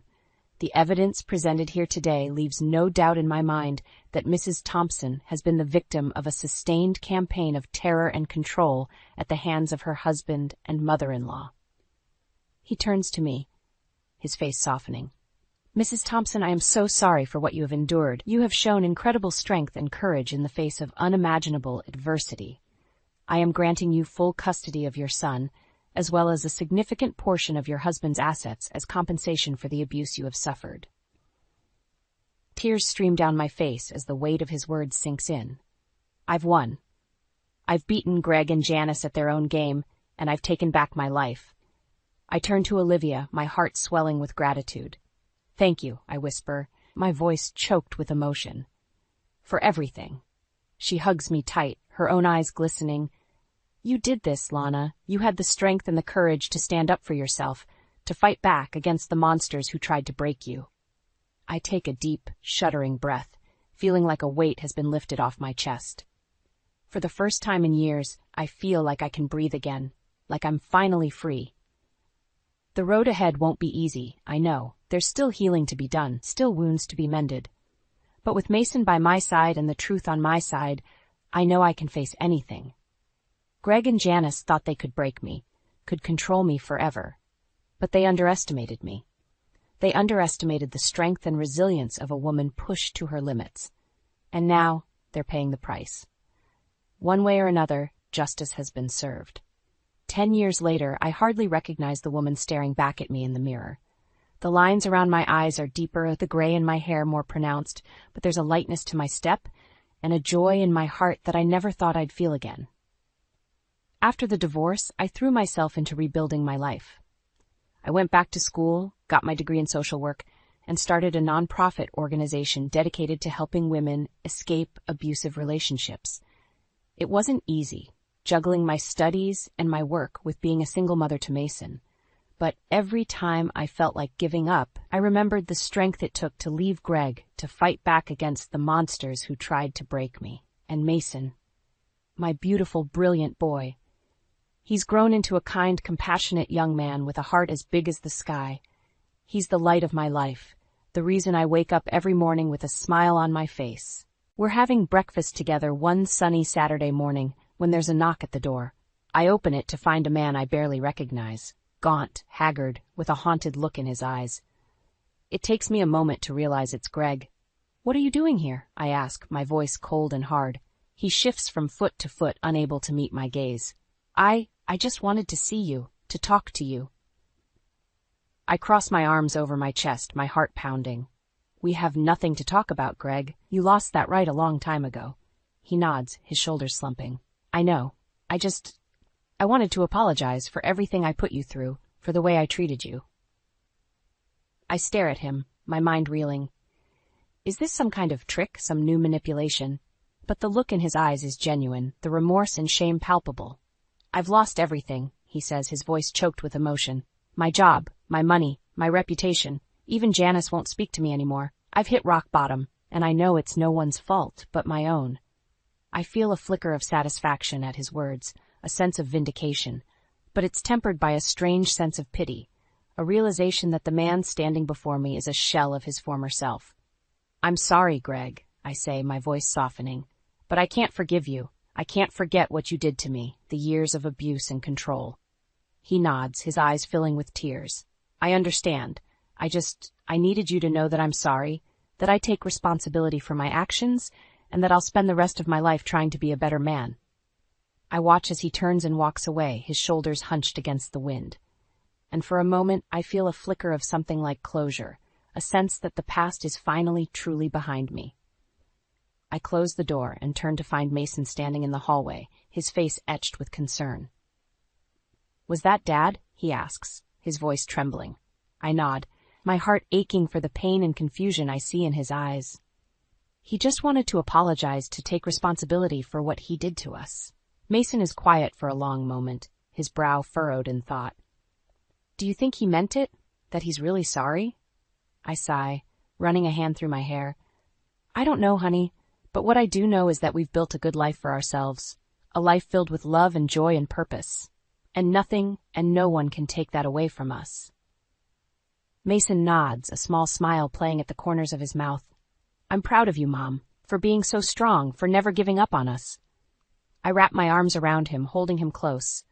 I'm proud of you too, Mason, for being the kind, compassionate, amazing young man you are. We stand there for a long moment, basking in the warmth of each other's love. And as I look out the window at the bright blue sky, I feel a sense of peace wash over me, a knowledge that I've finally, truly won. Greg may have lost everything, but I've gained more than I ever dreamed possible. I've gained my freedom, my self-respect, my sense of purpose, and most importantly, I've gained a love that will last a lifetime. The love of my son and the love of myself. It's been a long, hard road to get here. But as I stand in the sunlight, my heart full and my head held high, I know that every step of the journey was worth it. I am a survivor, I am a warrior, and I am finally, truly free. My heart stopped as I read the text from Ethan. I want a divorce. 20 years of marriage, and this is how he tells me? I stormed into the living room, my hands shaking. What the hell is this, Ethan? He looked up from his laptop, his face a mask of indifference. It's exactly what it says, Valerie. I want a divorce. Why? After all these years, why now? My voice cracked, betraying the emotions I was trying to hold back. Ethan sighed, as if this conversation was a mere inconvenience.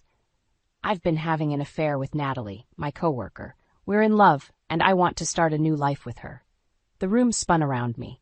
Natalie, the young, pretty blonde who always seemed to be at Ethan's side during company events. How long? I managed to choke out. 6 months. And before you ask, yes, she'll be moving in here soon. I need you to pack your things and leave. Rage boiled inside me. This is my home too, Ethan. You can't just kick me out. He stood up, towering over me. I can, and I will. This is happening, Valerie. The sooner you accept it, the better.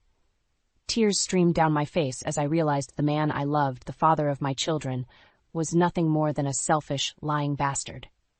What about Olivia and Emma? Have you thought about how this will affect them? Ethan's jaw clenched. They're adults now, they'll understand. I laughed bitterly. Understand? That their father is a cheater? That he's willing to throw away their family for some young fling? Enough, Valerie. Ethan slammed his fist on the table. I've made my decision. I want you out by the end of the week. I stared at him, my heart shattering into a million pieces. You'll regret this, Ethan. I promise you that. I turned on my heel and walked out, slamming the door behind me. As I climbed into my car, I couldn't stop the sobs from racking my body. How could he do this to me? To our family? I drove aimlessly for hours, my mind racing with questions and fears. Where would I go? What would I tell Olivia and Emma? How could I face the humiliation of being cast aside for a younger woman? As the sun began to set, I found myself parked outside Sophia's house. She opened the door, her eyes widening as she took in my tear-stained face. Val? What happened? I collapsed into her arms, the words pouring out of me. Ethan? He's leaving me. For his coworker. He wants me out of the house. Sophia held me tight, her voice fierce. That bastard. I always knew there was something off about him. Don't you worry, Val. We'll get through this together. He's not going to get away with this. As I cried in my best friend's embrace, I knew she was right. I would fight for what was mine. I would show Ethan that I wasn't some weak, pathetic woman he could just toss aside. He had no idea who he was messing with. This was just the beginning. I walked into the house, dreading the conversation I was about to have with my daughters. Olivia and Emma were sitting at the kitchen table, their faces buried in their phones. They looked up as I entered, their expressions unreadable. Girls, we need to talk, I said, my voice trembling slightly. Olivia raised an eyebrow. Is this about Dad's new girlfriend? I felt like I'd been punched in the gut. You know about Natalie? Emma rolled her eyes. Of course we know, Mom. We're not stupid. Dad's been spending all his time with her for months. And you're okay with this? I asked, incredulous. Olivia shrugged. Why wouldn't we be? Dad's happy. Natalie's nice. And honestly, Mom, it's not like you've been around much anyway. Her words stung. What's that supposed to mean? You're always working, Emma chimed in. You're never here for us. Dad's the one who's been there, taking us to school, helping with homework. You're too busy with your precious clients. I couldn't believe what I was hearing. My own daughters turning against me. I work hard to provide for this family, I said, my voice rising. Everything I do is for you girls. Olivia scoffed. Yeah, right. You just can't stand the thought of Dad being happy with someone else. You're selfish, Mom. You always have been. Tears pricked at my eyes. How can you say that? I love you both more than anything. If you really loved us, you'd want us to be happy, Emma said coldly. And we're happy with Dad and Natalie. We don't need you. I felt like my heart was being ripped out of my chest. My own flesh and blood, siding with their cheating father and his mistress. Ethan put you up to this, didn't he? I said, realization dawning. He's been poisoning you against me. Olivia stood up, her face twisted in anger. No one put us up to anything. We're old enough to make our own decisions, and we've decided we want to live with Dad and Natalie. You're not welcome here anymore. I stumbled back, my vision blurring with tears. You don't mean that. Emma stood beside her sister, her arms crossed. We do. Get out, Mom, and don't come back. I fled the house, my heart shattered into a million pieces.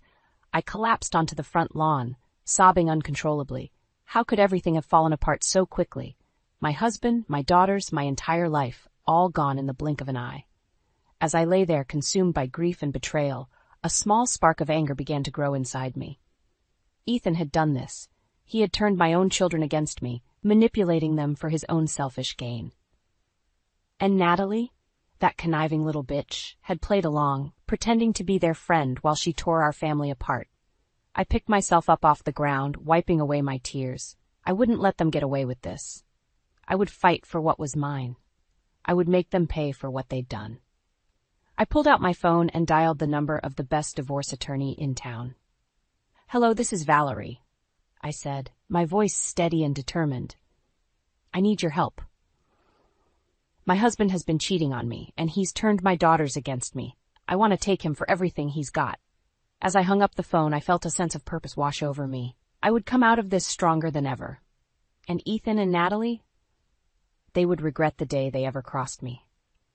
I sat in my attorney's office, my hands clenched tightly in my lap as he reviewed the documents I'd brought him. Bank statements, credit card bills, receipts, all evidence of Ethan's betrayal. Well, Mrs. Thompson, he said, looking up from the papers, it seems your husband has been quite busy. I nodded, my jaw tight. He's been siphoning money from our joint account for months. I had no idea until I started digging. My attorney, a sharp-eyed man named Jack, leaned back in his chair. And what do you suspect he's been using the money for? I let out a bitter laugh. His little fling with Natalie, of course. Fancy dinners, expensive gifts, weekend getaways. He's been living it up while I've been working my ass off to keep our family afloat. Jack nodded, his expression grim. I see. And what about your shared assets? Your home, your investments? I swallowed hard, remembering the conversation I'd overheard between Ethan and Natalie. He's planning to use everything we've built together to start a new business with her. He wants to leave me with nothing. Jack's eyes narrowed. Not on my watch. He won't. We'll make sure you get what you're entitled to, Mrs. Thompson. Every last penny. I felt a surge of gratitude towards this man, who seemed to be the only one on my side. Thank you, Jack. I don't know what I'd do without you. He smiled, but there was a hard edge to it. Thank me when we've taken your husband to the cleaners. Now let's talk strategy. For the next hour, we pored over the evidence I'd gathered, building a case against Ethan. Jack was confident we could prove not only his infidelity, but also his financial misconduct. He would pay for what he'd done, in more ways than one. As I left the office, I felt a sense of purpose coursing through my veins. I would not let Ethan destroy me. I would fight back with everything I had. My phone buzzed with a text from Sophia. How'd it go with the lawyer? I quickly typed out a response. Better than I could have hoped. We're going to make Ethan regret the day he ever met Natalie. Her reply was immediate. That's my girl. I'm so proud of you, Val. You're a fighter. I smiled, feeling a rush of affection for my best friend. She had been my rock through all of this, never wavering in her support. I don't know how I would have survived without her. As I climbed into my car, I caught a glimpse of myself in the rearview mirror. My eyes were red and puffy from crying, my skin pale and drawn. But there was a fire in my gaze that hadn't been there before. A determination to see this through no matter what. I thought of Olivia and Emma, my precious girls who had been so easily swayed by their father's lies. I would show them the truth. I would make them see the kind of man he really was. And Natalie, that conniving little snake, she thought she could just waltz into my life and steal my husband, my family, my everything. Well, she had another thing coming. I would expose her for the gold-digging homewrecker she was. As I pulled out of the parking lot, I felt a sense of calm wash over me. I had a long road ahead of me, but I was ready for the fight. Ethan and Natalie had no idea who they were dealing with. I was Valerie Thompson, and I would not be broken. I sat across from Jack, my heart pounding as he slid a folder across the desk. "We've got him, Valerie," he said, a triumphant gleam in his eye. "The evidence of Ethan's infidelity and financial misconduct is irrefutable." With trembling hands, I opened the folder, my eyes widening as I took in the contents. Photos of Ethan and Natalie in intimate embraces, receipts for lavish gifts and hotel stays, bank statements showing large transfers from our joint account to Natalie's personal one. It was all there, laid out in black and white. "He can't wriggle out of this," Jack said, leaning back in his chair. "We have him dead to rights." I felt a surge of relief, followed quickly by a twist of anger. "I want him to pay, Jack, for everything he's done to me and our family." Jack nodded, his expression serious. "He will, Valerie, I promise you that." Just then, my phone buzzed with an incoming call. I glanced at the screen, my stomach dropping as I saw Sophia's name. "I'm sorry. I have to take this," I said, stepping out of the office. "Val, have you seen the posts on Facebook?" Sophia's voice was tight with anger. "What posts?" I asked, my heart sinking. "Ethan's been spreading lies about you, saying you were the one who cheated, that you're an unfit mother. It's all over social media." I felt like I'd been punched in the gut. "That bastard?" I whispered, my voice shaking. "He's trying to turn everyone against me." "Don't worry, Val," Sophia said fiercely. "I've been setting the record straight, posting about what a lying, cheating scumbag he is, and I've got the receipts to back it up." I couldn't help but smile at the thought of Sophia going to bat for me. "You're the best friend a girl could ask for, you know that?"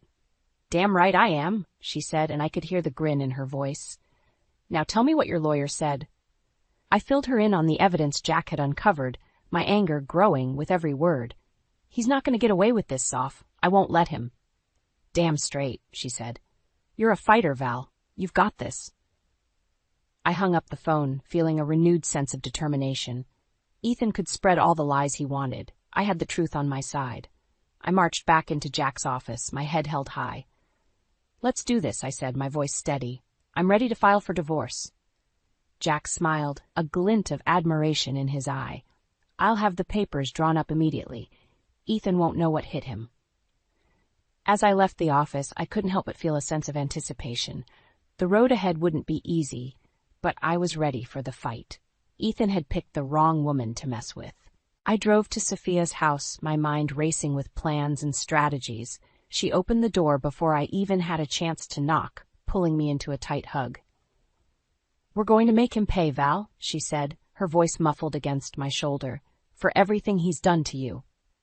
I hugged her back, feeling a rush of gratitude for this amazing woman who had stood by me through thick and thin. "I couldn't do this without you, Soph. You know that, right?" She pulled back, her eyes shining with tears. "That's what best friends are for, babe. Now let's get to work. We've got a lying, cheating bastard to take down."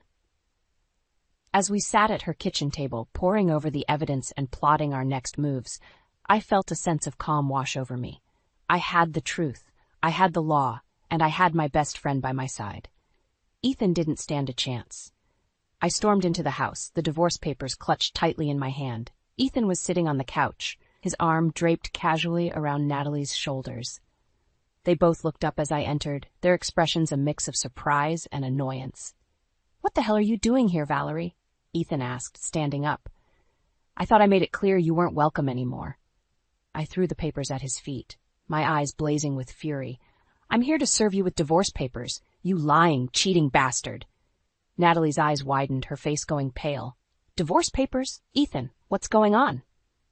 I laughed, the sound harsh and bitter. Oh, he hasn't told you? Your precious Ethan has been siphoning money from our joint account to fund your little love nest. And that's just the tip of the iceberg. Ethan's face twisted in anger. You have no proof of that. It's just your word against mine. I smiled, a cold, triumphant thing. Actually, I have plenty of proof. Bank statements, credit card receipts, photos of you two together. My lawyer has it all. Olivia and Emma chose that moment to walk in, their faces confused and wary. Mom, what's going on? Emma asked. I turned to them, my heart breaking at the sight of their innocent faces. Your father has been lying to us girls. He's been cheating on me with Natalie and stealing money from our family to do it. Olivia's face hardened. That's not true. Dad would never do that. I shook my head, my eyes filling with tears. I'm sorry, baby, but it is true. I have proof. He's been manipulating you, turning you against me. Ethan stepped forward, his face a mask of fury. Don't listen to her, girls. She's just trying to turn you against me. She's the one who's been neglecting this family, not me. I laughed, the sound harsh and bitter. Neglecting? I've been working my ass off to provide for this family while you've been off playing house with your little girlfriend. Natalie stood up, her face flushed with anger. Don't talk to him like that. Ethan loves me, and he loves these girls. You're just a bitter, jealous woman who can't stand to see him happy. I turned on her, my eyes flashing. You shut your mouth, you little homewrecker. You think you can just waltz in here and steal my husband, my family? Well, think again. I'm not going down without a fight. Ethan stepped between us, his face twisted in a sneer. You're pathetic, Valerie. You really think you can win against me? I've got the girls on my side, and I've got Natalie. What do you have? Nothing. I smiled, a cold, dangerous thing. I have the law on my side, Ethan, and I have the truth. You can try to manipulate and lie your way out of this, but in the end, the truth will come out, and you'll be left with nothing. I turned to the girls, my heart breaking at the confusion and hurt on their faces. I love you both, more than anything in this world, and I know this is hard to hear, but your father is not the man you think he is. He's a liar and a cheat, and he doesn't deserve your loyalty. Olivia's face crumpled, tears spilling down her cheeks. I don't know what to believe anymore. I reached out, pulling her into a hug. Believe in yourself, baby. Believe in what you know is right, and know that I will always, always be here for you, no matter what. Emma stepped forward, her face set in determination. I believe you, Mom. I'm sorry I ever doubted you. I hugged her tight, my heart swelling with love and pride. It's okay, baby. We're going to get through this together. I turned back to Ethan and Natalie, my eyes hard and unyielding. I'm filing for divorce, Ethan, and I'm going to make sure you pay for what you've done. You picked the wrong woman to mess with. With that, I turned on my heel and walked out, my head held high. The battle had just begun, but I was ready for the fight. Ethan and Natalie had no idea what they were up against. I sat in the courtroom, my heart pounding as Jack presented our case to the judge. Ethan sat on the other side of the room, his face a mask of arrogance and disdain. Natalie was nowhere to be seen. Your Honor, Jack said, his voice ringing with conviction, we have irrefutable evidence that Mr. Thompson has engaged in extramarital affairs and has misused marital assets to fund his infidelity. We also have proof that he has attempted to manipulate his children and turn them against their mother. The judge, a stern-looking woman in her 50s, nodded gravely. I have reviewed the evidence, Mr. Stevens, and I must say it is quite compelling. Ethan's lawyer, a slick-looking man in an expensive suit, stood up. Your Honor, this so-called evidence is nothing more than hearsay and speculation. My client is a devoted husband and father who has been unfairly maligned by his vindictive ex-wife. I felt a surge of anger at his words. How dare he try to paint me as the villain in this story? But Jack was ready for him. With all due respect, Your Honor, the evidence speaks for itself. We have bank statements, credit card receipts, and photographic proof of Mr. Thompson's infidelity and financial misconduct. This is not hearsay or speculation. It is fact. The judge nodded, her eyes narrowing as she turned to Ethan. Mr. Thompson, do you have anything to say in your defense? Ethan stood up, his face a mask of righteous indignation. Your Honor, I have been nothing but a loving and devoted husband and father. My wife's accusations are baseless and cruel. She is simply trying to punish me for finding happiness with another woman. I couldn't hold back a bitter laugh. Happiness? Is that what you call it, Ethan? Betraying your family, stealing from our children's future to fund your sordid affair? The judge banged her gavel, her face stern. Order in the court. Mr. Thompson, I have heard enough. The evidence against you is overwhelming. I am granting Mrs. Thompson's petition for divorce, and I am awarding her a substantial portion of your shared assets as compensation for your infidelity and financial misconduct. Ethan's face went white with shock. Your Honor, you can't do this. I'll be ruined. The judge fixed him with a steely glare. You should have thought of that before you chose to betray your family, Mr. Thompson. Actions have consequences. I felt a rush of vindication as the judge announced her ruling. Finally, after months of pain and betrayal, I had won. Ethan would pay for what he had done. As we left the courtroom, Jack pulled me aside, a small smile on his face. Congratulations, Valerie. You did it. You stood up for yourself and your children, and you won. I hugged him, tears of relief and gratitude streaming down my face. I couldn't have done it without you, Jack. Thank you, from the bottom of my heart. As I stepped out into the bright sunlight, I felt a sense of freedom wash over me. The nightmare was finally over. I was free from Ethan's lies and manipulation, free to start a new life on my own terms. And then I saw her. Natalie, standing on the courthouse steps, her face a mask of shock and disbelief. Ethan? She called out, her voice trembling. What happened? What's going on? I watched as Ethan walked past her, his head bowed in defeat. It's over, Natalie. We're done. I've lost everything. Natalie's face crumpled, tears spilling down her cheeks. But what about us? What about our future together? Ethan shook his head, his voice bitter. There is no future, Natalie. I'm broke, and I'm alone. You'd better find someone else to leech off of. I watched as Natalie collapsed to the ground, sobbing hysterically. A part of me felt a twisted sense of satisfaction at seeing her suffer. She had played a part in destroying my family, and now she was getting what she deserved. But mostly I just tired of the lies, the betrayal, the endless fighting. I was ready to move on, to build a new life for myself and my children. I walked away from the courthouse, my head held high. The battle was over, and I had emerged victorious. Ethan and Natalie had destroyed themselves, and I was free. Free to start over, free to find my own happiness, and I knew with a sudden, unshakable certainty that I would. I was a survivor, a fighter, and nothing could stop me now. I sat in my new apartment, surrounded by boxes and the remnants of my old life. It had been a year since the divorce, and I was finally starting to feel like myself again. I had a new home, a thriving business, and a sense of peace that I hadn't known in years. But there was still one loose end that needed tying up. Olivia and Emma.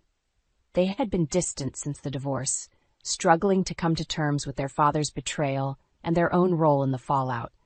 I had given them space, knowing that they needed time to heal and find their own way. But now, as they prepared to head off to college, I knew it was time to reach out. I picked up the phone, my heart pounding as I dialed Emma's number. She answered on the third ring, her voice hesitant. Mom, is everything okay? I took a deep breath, trying to steady my nerves. Everything's fine, sweetheart. I just wanted to talk to you and your sister. Can you come over? There was a long pause, and for a moment I thought she might refuse, but then, softly, Okay, we'll be there in an hour. I busied myself with tidying up the apartment, trying to calm the butterflies in my stomach. When the doorbell rang, I jumped, my heart racing. I opened the door to find Olivia and Emma standing there, their faces wary and unsure. Come in, girls, I said, stepping aside to let them enter. We sat down in the living room, an awkward silence settling over us. Finally, Olivia spoke up, her voice trembling. Mom, we're sorry. For everything. I felt tears prick at the back of my eyes. I know, baby. I'm sorry, too. I should have been there for you, should have fought harder to protect you from your father's lies. Emma shook her head, her eyes filled with sadness. It's not your fault, Mom. We were the ones who believed him, who turned against you. We were so stupid. I reached out, taking their hands in mine. You weren't stupid, Emma. You were manipulated by a man who was supposed to love and protect you. That's on him, not you. Olivia's face crumpled, tears spilling down her cheeks. But now we're paying the price. Dad's business with Natalie failed, and he's broke. He can't afford to pay for our college tuition. I squeezed her hand, my heart breaking for my girls. I know, baby, but we'll figure it out together. I've been putting money aside for your education, and we'll find scholarships, grants, whatever it takes. You're not alone in this. Emma looked up at me, her eyes filled with hope. Really? You'd do that for us after everything we put you through? I smiled, pulling them both into a tight hug. Of course I would. You're my daughters, and I love you more than anything in this world. No matter what happens, I will always be here for you. We sat there for a long time, holding each other and crying, letting the pain and the hurt of the past year wash over us. And as we talked and planned and dreamed about the future, I felt a sense of peace settle over me. We had a long road ahead of us, but we would walk it together. My girls and I united against the world. As they left that night, Olivia turned to me, her face serious. Mom, I know we can't change the past, but we want to make things right. We want to be a part of your life again, if you'll have us. I smiled, pulling her into one last hug. Of course I'll have you, baby. You're my family, and nothing will ever change that. As I watched them drive away, I felt a sense of hope and possibility that I hadn't known in years. The future was bright, and I was ready to face it head on. Ethan and Natalie had tried to destroy me, but they had failed. I was stronger than they ever could have imagined, and I had the love and support of my daughters to prove it. I was Valerie Thompson, and I was unstoppable. I stood in the lobby of my new office building, a sense of pride and accomplishment washing over me. It had been 5 years since the divorce, and in that time, I had built a thriving interior design business surpassing even my wildest dreams. My daughters, now grown and successful in their own right, stood beside me, their faces beaming with pride. Mom, this is amazing, Emma said, her voice filled with awe. You've come so far. I smiled, squeezing her hand. We've all come so far, baby. I couldn't have done it without you and your sister. Olivia nodded, her eyes misty. We're so proud of you, Mom. You're an inspiration to us both. As we walked through the sleek, modern space, I couldn't help but reflect on the journey that had brought me here. The pain, the betrayal, the endless nights of tears and doubt. But through it all, I had emerged stronger, more resilient, more determined than ever to build a life of my own. And I had succeeded beyond my wildest dreams. As we celebrated the grand opening of my new office, surrounded by friends, colleagues, and clients, I felt a tap on my shoulder. I turned to find Sophia, my best friend and constant support, standing there with a knowing smile on her face. Congratulations, Val, she said, pulling me into a tight hug. You did it. You showed them all. I hugged her back, tears pricking at the corners of my eyes. I couldn't have done it without you, Soph. You've been my rock through all of this. She pulled back, her face serious. I have some news, Val, about Ethan. I felt a flicker of apprehension, but pushed it aside. Ethan was a part of my past, a distant memory that no longer held any power over me. What about him?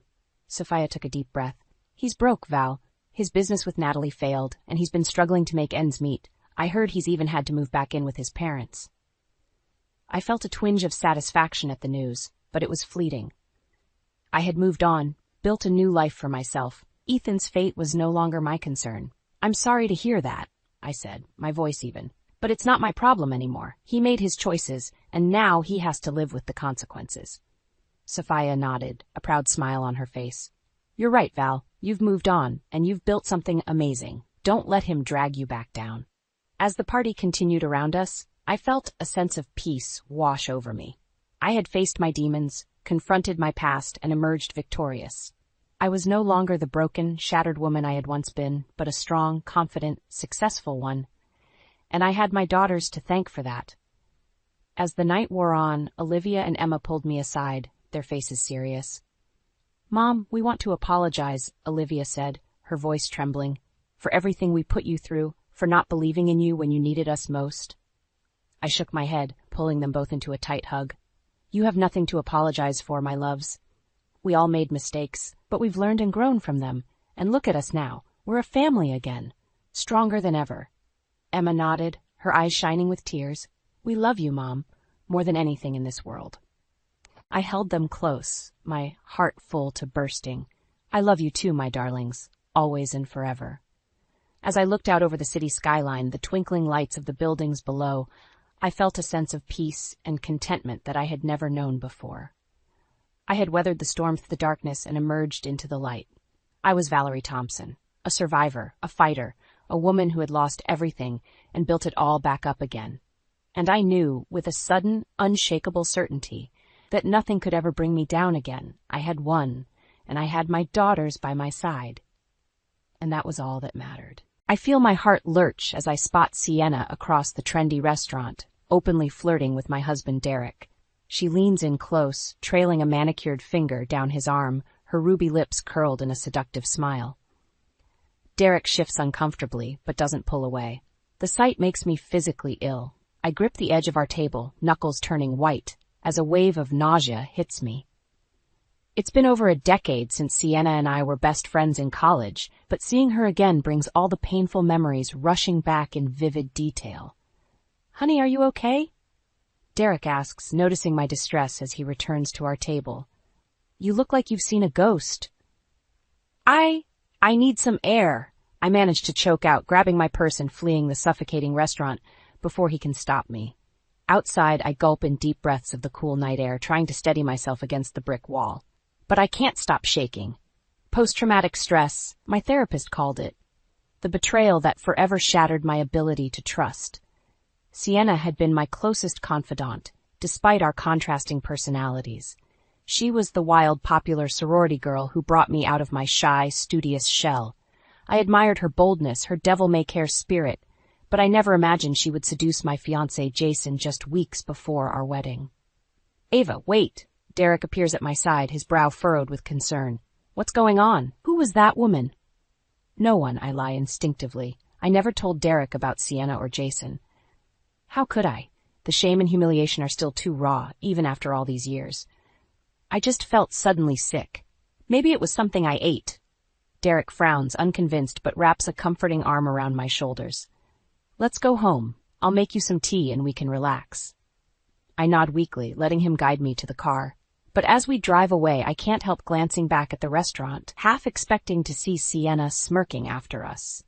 The uneasy feeling in my stomach intensifies. Why has she resurfaced in my life now, after disappearing without a trace following her ultimate betrayal?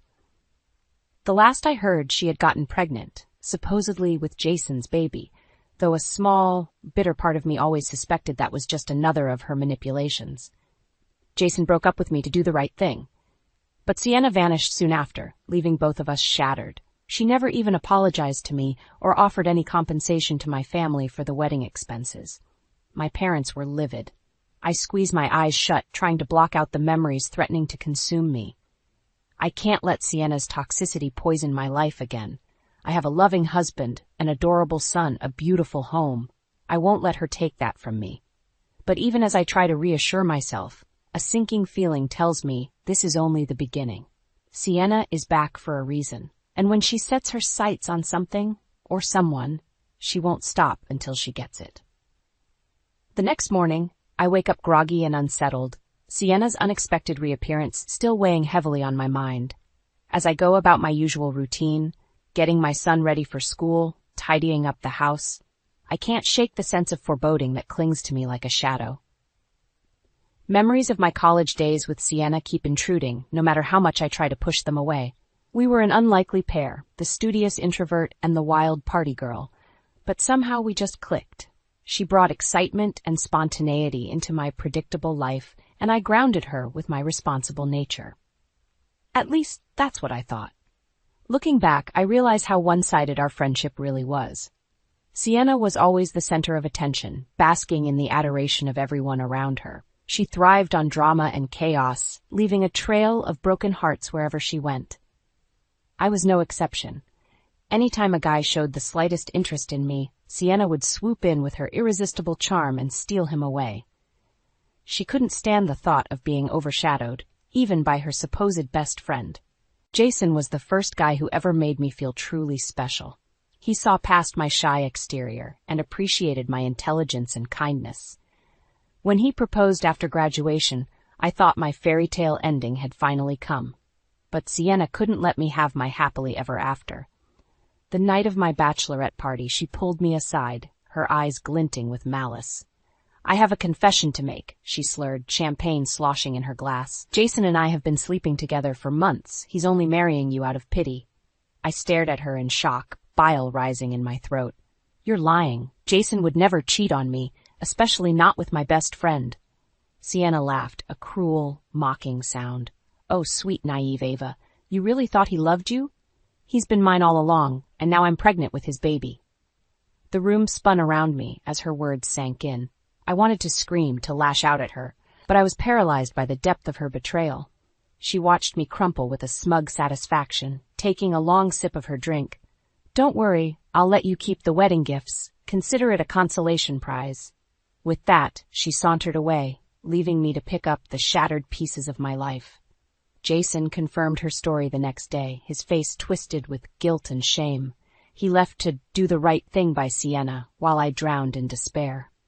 I snap back to the present as my phone chimes with a text message. It's from an unknown number, but the words make my blood run cold.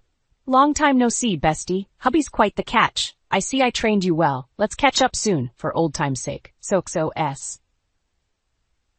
A strangled sob escapes my throat.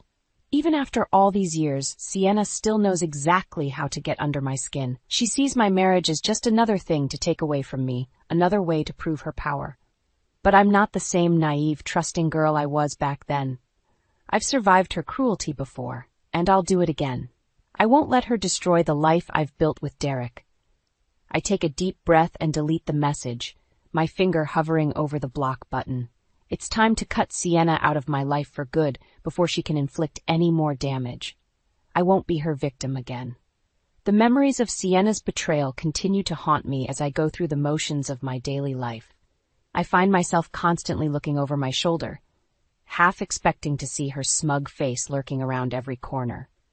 Derek notices my increasing anxiety and tries to comfort me, but I can't bring myself to tell him the truth about my past. The shame and humiliation are still too fresh, even after all these years. Instead, I throw myself into wedding planning with Jason, determined to focus on our future together. We've been dating since sophomore year of college, and I know he's the one I want to spend the rest of my life with. But Sienna seems determined to sabotage my happiness at every turn. She starts showing up everywhere Jason and I go, always with a sly smile and a cutting remark. "Ava, darling, that dress does nothing for your figure," she purrs at my bridal shower, eyeing my white sundress with disdain. "But I suppose it doesn't matter. We both know Jason's not marrying you for your looks." I feel my face flush with anger and embarrassment as the other guests titter uncomfortably. Sienna just smirks, taking a sip of her mimosa. Later, as I'm opening gifts, she pulls me aside, her grip on my arm uncomfortably tight.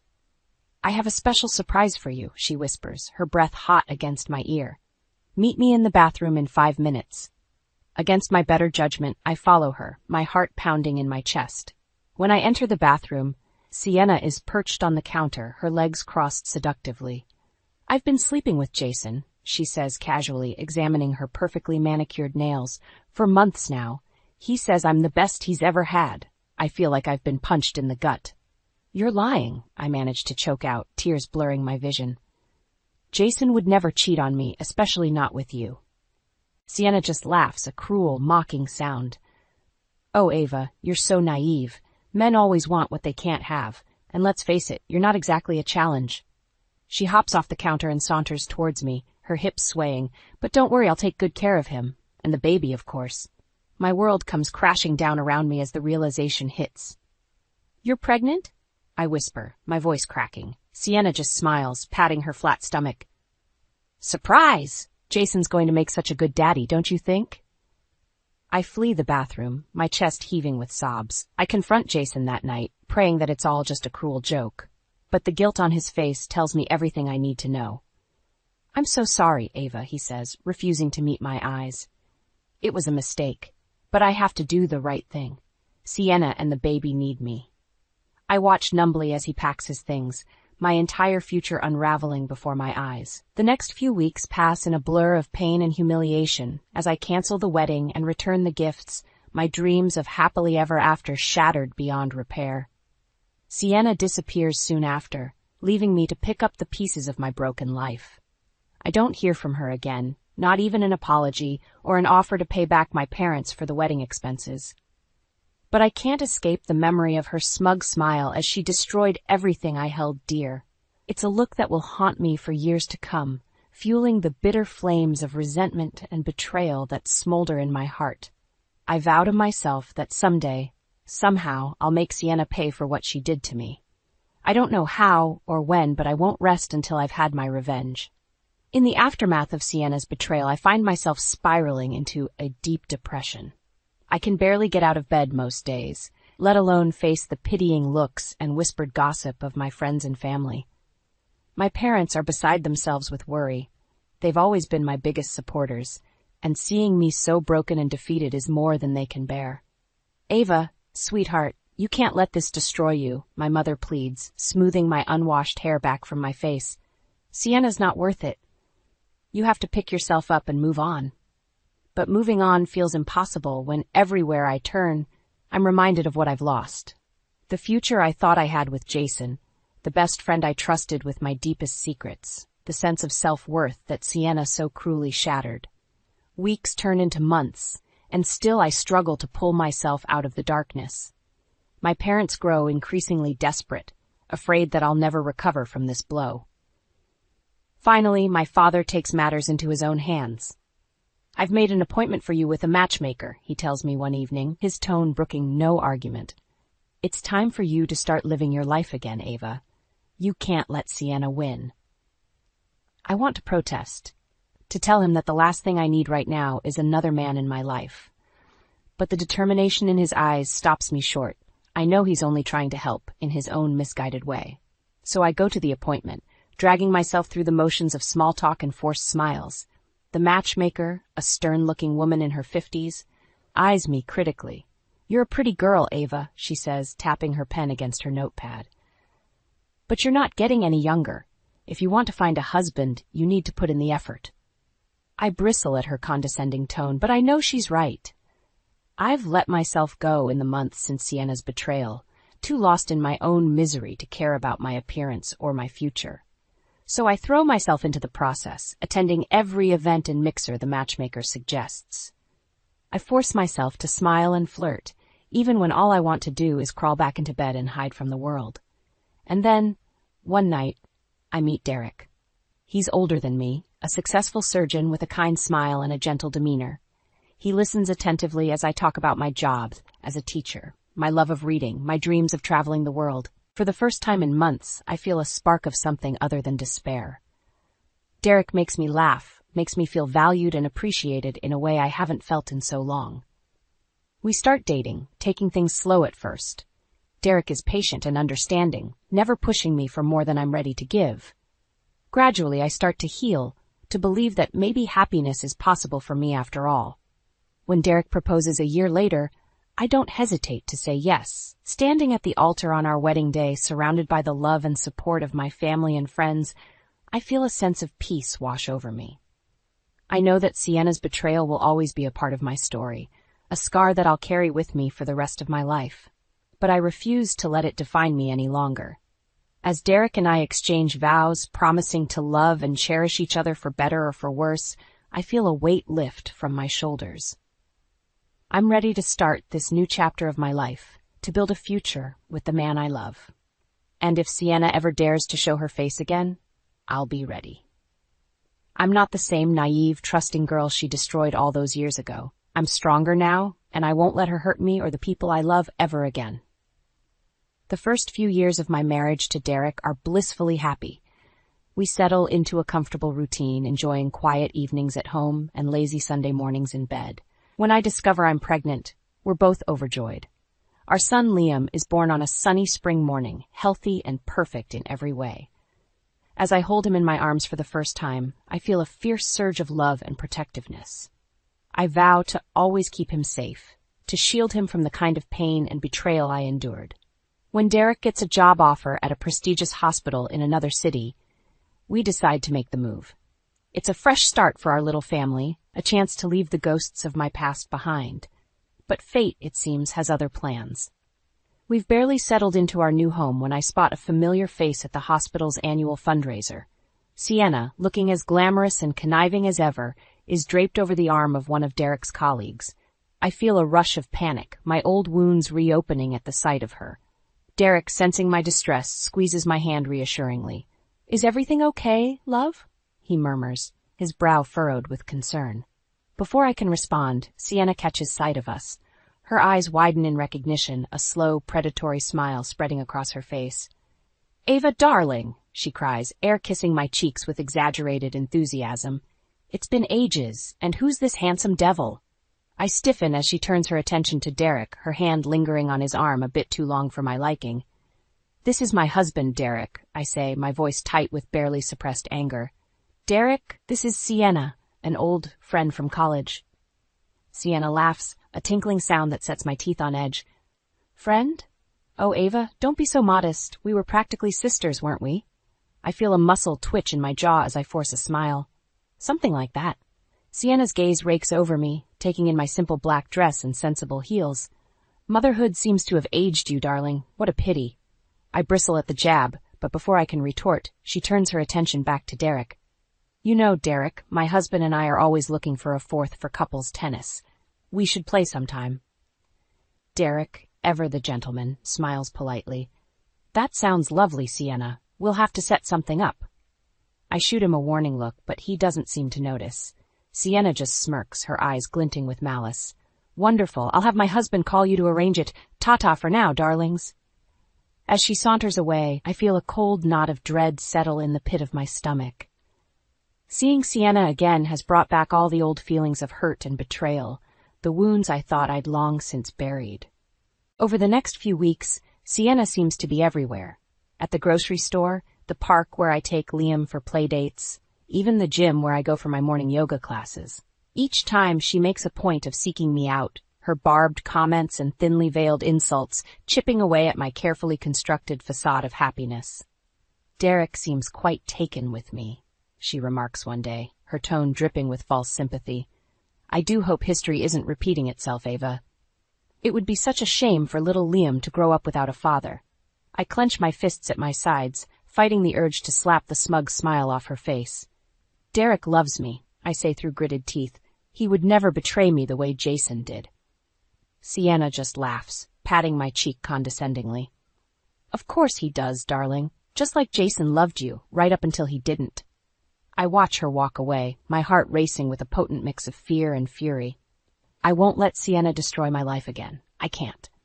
But as the weeks drag on and her taunts become more pointed, more vicious, I start to doubt myself. What if she's right? What if Derek is just biding his time, waiting for someone younger, someone more exciting to come along? The thought makes me sick to my stomach. I can't lose him. Not after everything I've been through. I won't survive another betrayal. I need to find a way to stop Sienna, to make her pay for the pain she's caused me. And this time, I won't rest until I've had my revenge. I'm at my wit's end, constantly looking over my shoulder and jumping at every phone notification, convinced it's Sienna with another thinly veiled threat. Derek can sense my unease, but I'm too ashamed to tell him the truth about my history with her. One evening, after I've put Liam to bed, Derek sits me down on the couch, his expression serious. "Ava, we need to talk. I know something's been bothering you, and I want to help, but I can't do that if you won't tell me what's going on." I take a deep, shuddering breath, tears pricking at the corners of my eyes. "It's Sienna," I whisper, my voice cracking. "She's been tormenting me for weeks, ever since we moved here, making snide comments, showing up everywhere I go. I think she's trying to steal you away from me, like she did with Jason." Derek's eyes widen in shock, then narrow in anger. That conniving little... I knew there was something off about her. "Ava, why didn't you tell me sooner?" I shake my head miserably. I was too embarrassed and scared that maybe she was right, that you'd realize you could do better than me. Derek takes my face in his hands, his gaze intense. "Ava, listen to me. I love you. I chose you. And nothing and no one is ever going to change that.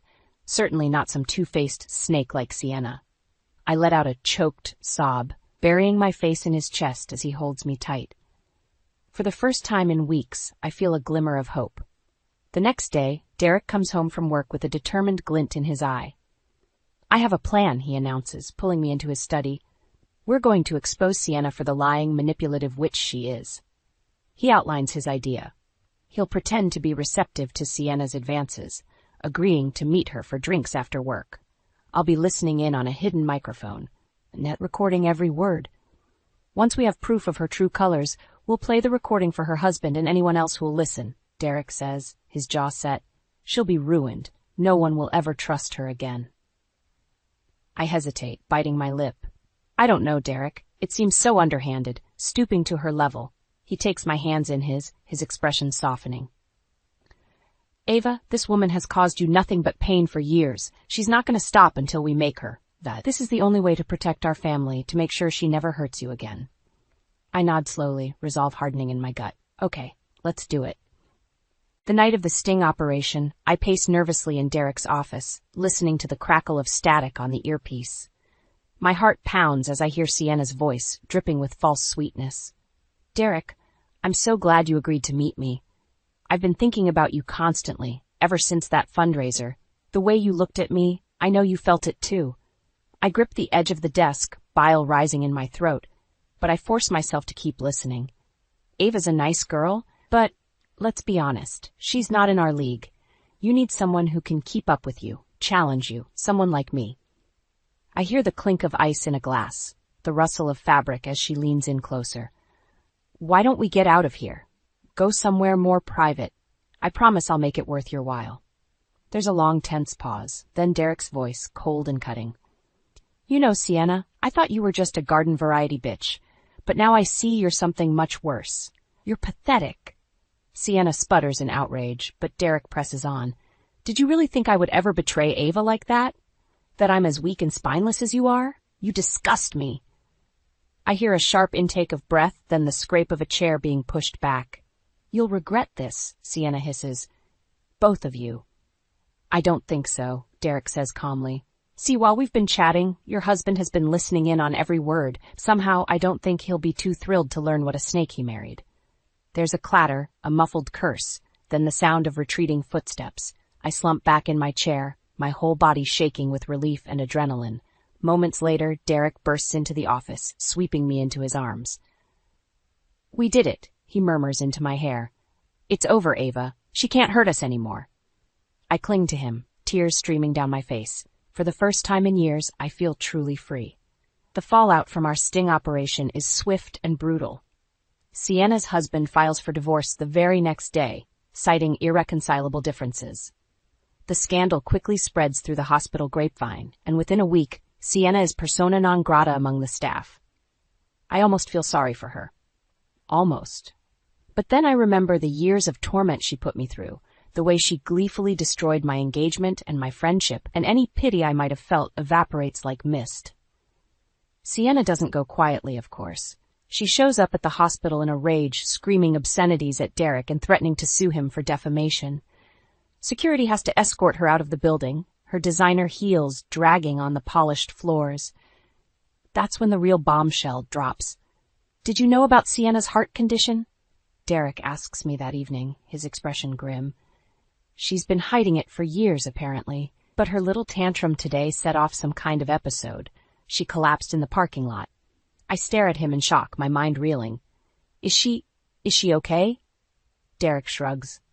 She's stable for now, but the doctors say she needs surgery, and soon. Her husband is washing his hands of her, and her insurance won't cover the procedure. She's in a bad way, Ava. I sit down heavily on the couch, my head spinning. I think back to all the times Sienna bragged about her wild partying, her reckless behavior. It never occurred to me that she might be putting her own health at risk. A small, petty part of me wants to gloat, to revel in her misfortune, but I know that's not who I am. As much as Sienna has hurt me, I don't want to see her suffer. What can we do? I ask quietly. I mean, I know she's a horrible person, but I don't want her to die. Derek takes my hand, his eyes soft with understanding. I've already spoken to her parents. They're flying in from out of state to be with her, and I've pulled some strings with the hospital board to get her the care she needs. I nod, swallowing hard. Thank you. I know it's more than she deserves, but thank you. The next few days are a blur of activity. Sienna's parents arrive, ashen-faced with worry. and Derek and I do our best to support them as they navigate the hospital's bureaucracy. Sienna herself is uncharacteristically subdued, her usual bravado replaced by a haunted, fragile air. She refuses to see me at first, but eventually agrees to a brief visit before her surgery.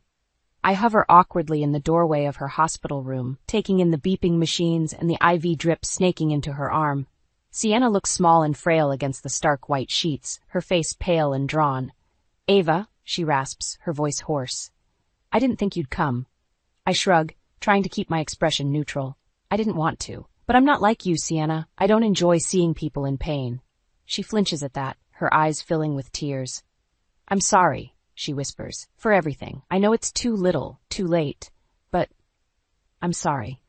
I stare at her for a long moment, searching for any hint of deception or manipulation, but all I see is genuine remorse and a deep, aching sadness. "I forgive you," I say softly, surprising myself. "Not for you, but for me. I'm done letting you have power over me, Sienna. I'm done living in the past." She nods, a single tear slipping down her cheek. "I hope you have a good life, Ava. A happy one. You deserve it." I leave her room feeling strangely light, as if a weight has been lifted from my shoulders. I know Sienna and I will never be friends again, but for the first time in years, I feel like I can breathe. Derek is waiting for me in the hallway, his arms open and inviting. I fall into his embrace, letting his strength and love wash over me. "Let's go home," I murmur into his chest. I'm ready to start living again. Sienna's surgery is a success, but her recovery is long and difficult.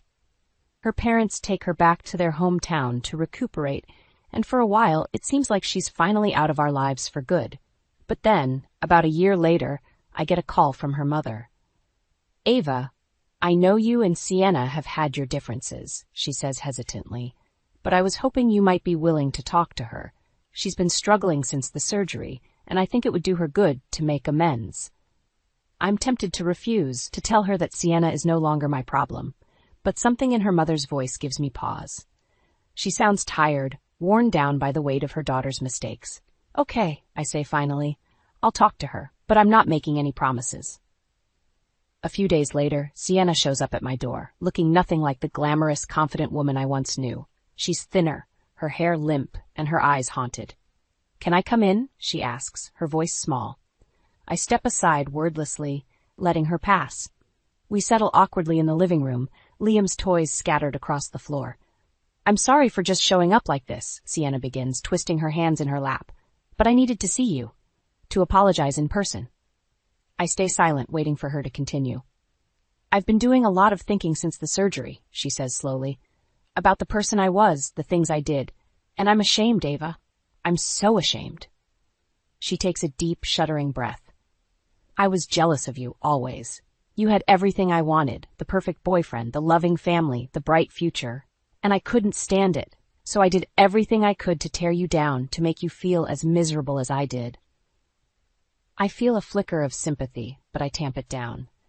"That's no excuse, Sienna. You hurt me deeply. You betrayed our friendship in the worst possible way." She nods, tears spilling down her cheeks. "I know, and I'll regret it for the rest of my life. But I'm trying to be better, Ava. I'm trying to make things right." She reaches into her purse and pulls out an envelope. "This is for you. My parents forced me to get a job at their company, to pay them back for all the money I've borrowed over the years. It's not much, but it's a start." I open the envelope cautiously, my eyes widening at the sight of the check inside. It's enough to cover a good chunk of the wedding expenses Sienna saddled my parents with all those years ago. "I don't expect you to forgive me," Sienna says quietly, "but I hope someday you can find it in your heart to give me another chance, to let me prove that I've changed." I stare at her for a long moment, conflicting emotions warring in my chest. Part of me wants to hold on to the anger, the bitterness, but another part of me knows that holding on to the past will only poison my future. "Okay," I say finally. "I can't promise we'll ever be friends again, Sienna, but I'm willing to try, to give you a chance to make amends." She nods, a tentative smile breaking across her face. "Thank you, Ava. You have no idea how much that means to me." After she leaves, I sit in the living room for a long time, turning the check over in my hands. It feels like a weight has been lifted from my shoulders, a burden I didn't even realize I was carrying. Derek finds me there, Liam balanced on his hip. "Everything okay?" he asks, his brow furrowed with concern. I smile up at him, my heart full of love and gratitude. "Everything's perfect," I say softly. "I have you, and Liam, and a future I never thought I'd get to have. Sienna's mistakes don't define me anymore. I'm free." He leans down to kiss me, Liam giggling between us. And as I sit there with my little family, I know that whatever challenges life throws our way, we'll face them together. Stronger, wiser, and more resilient than ever before.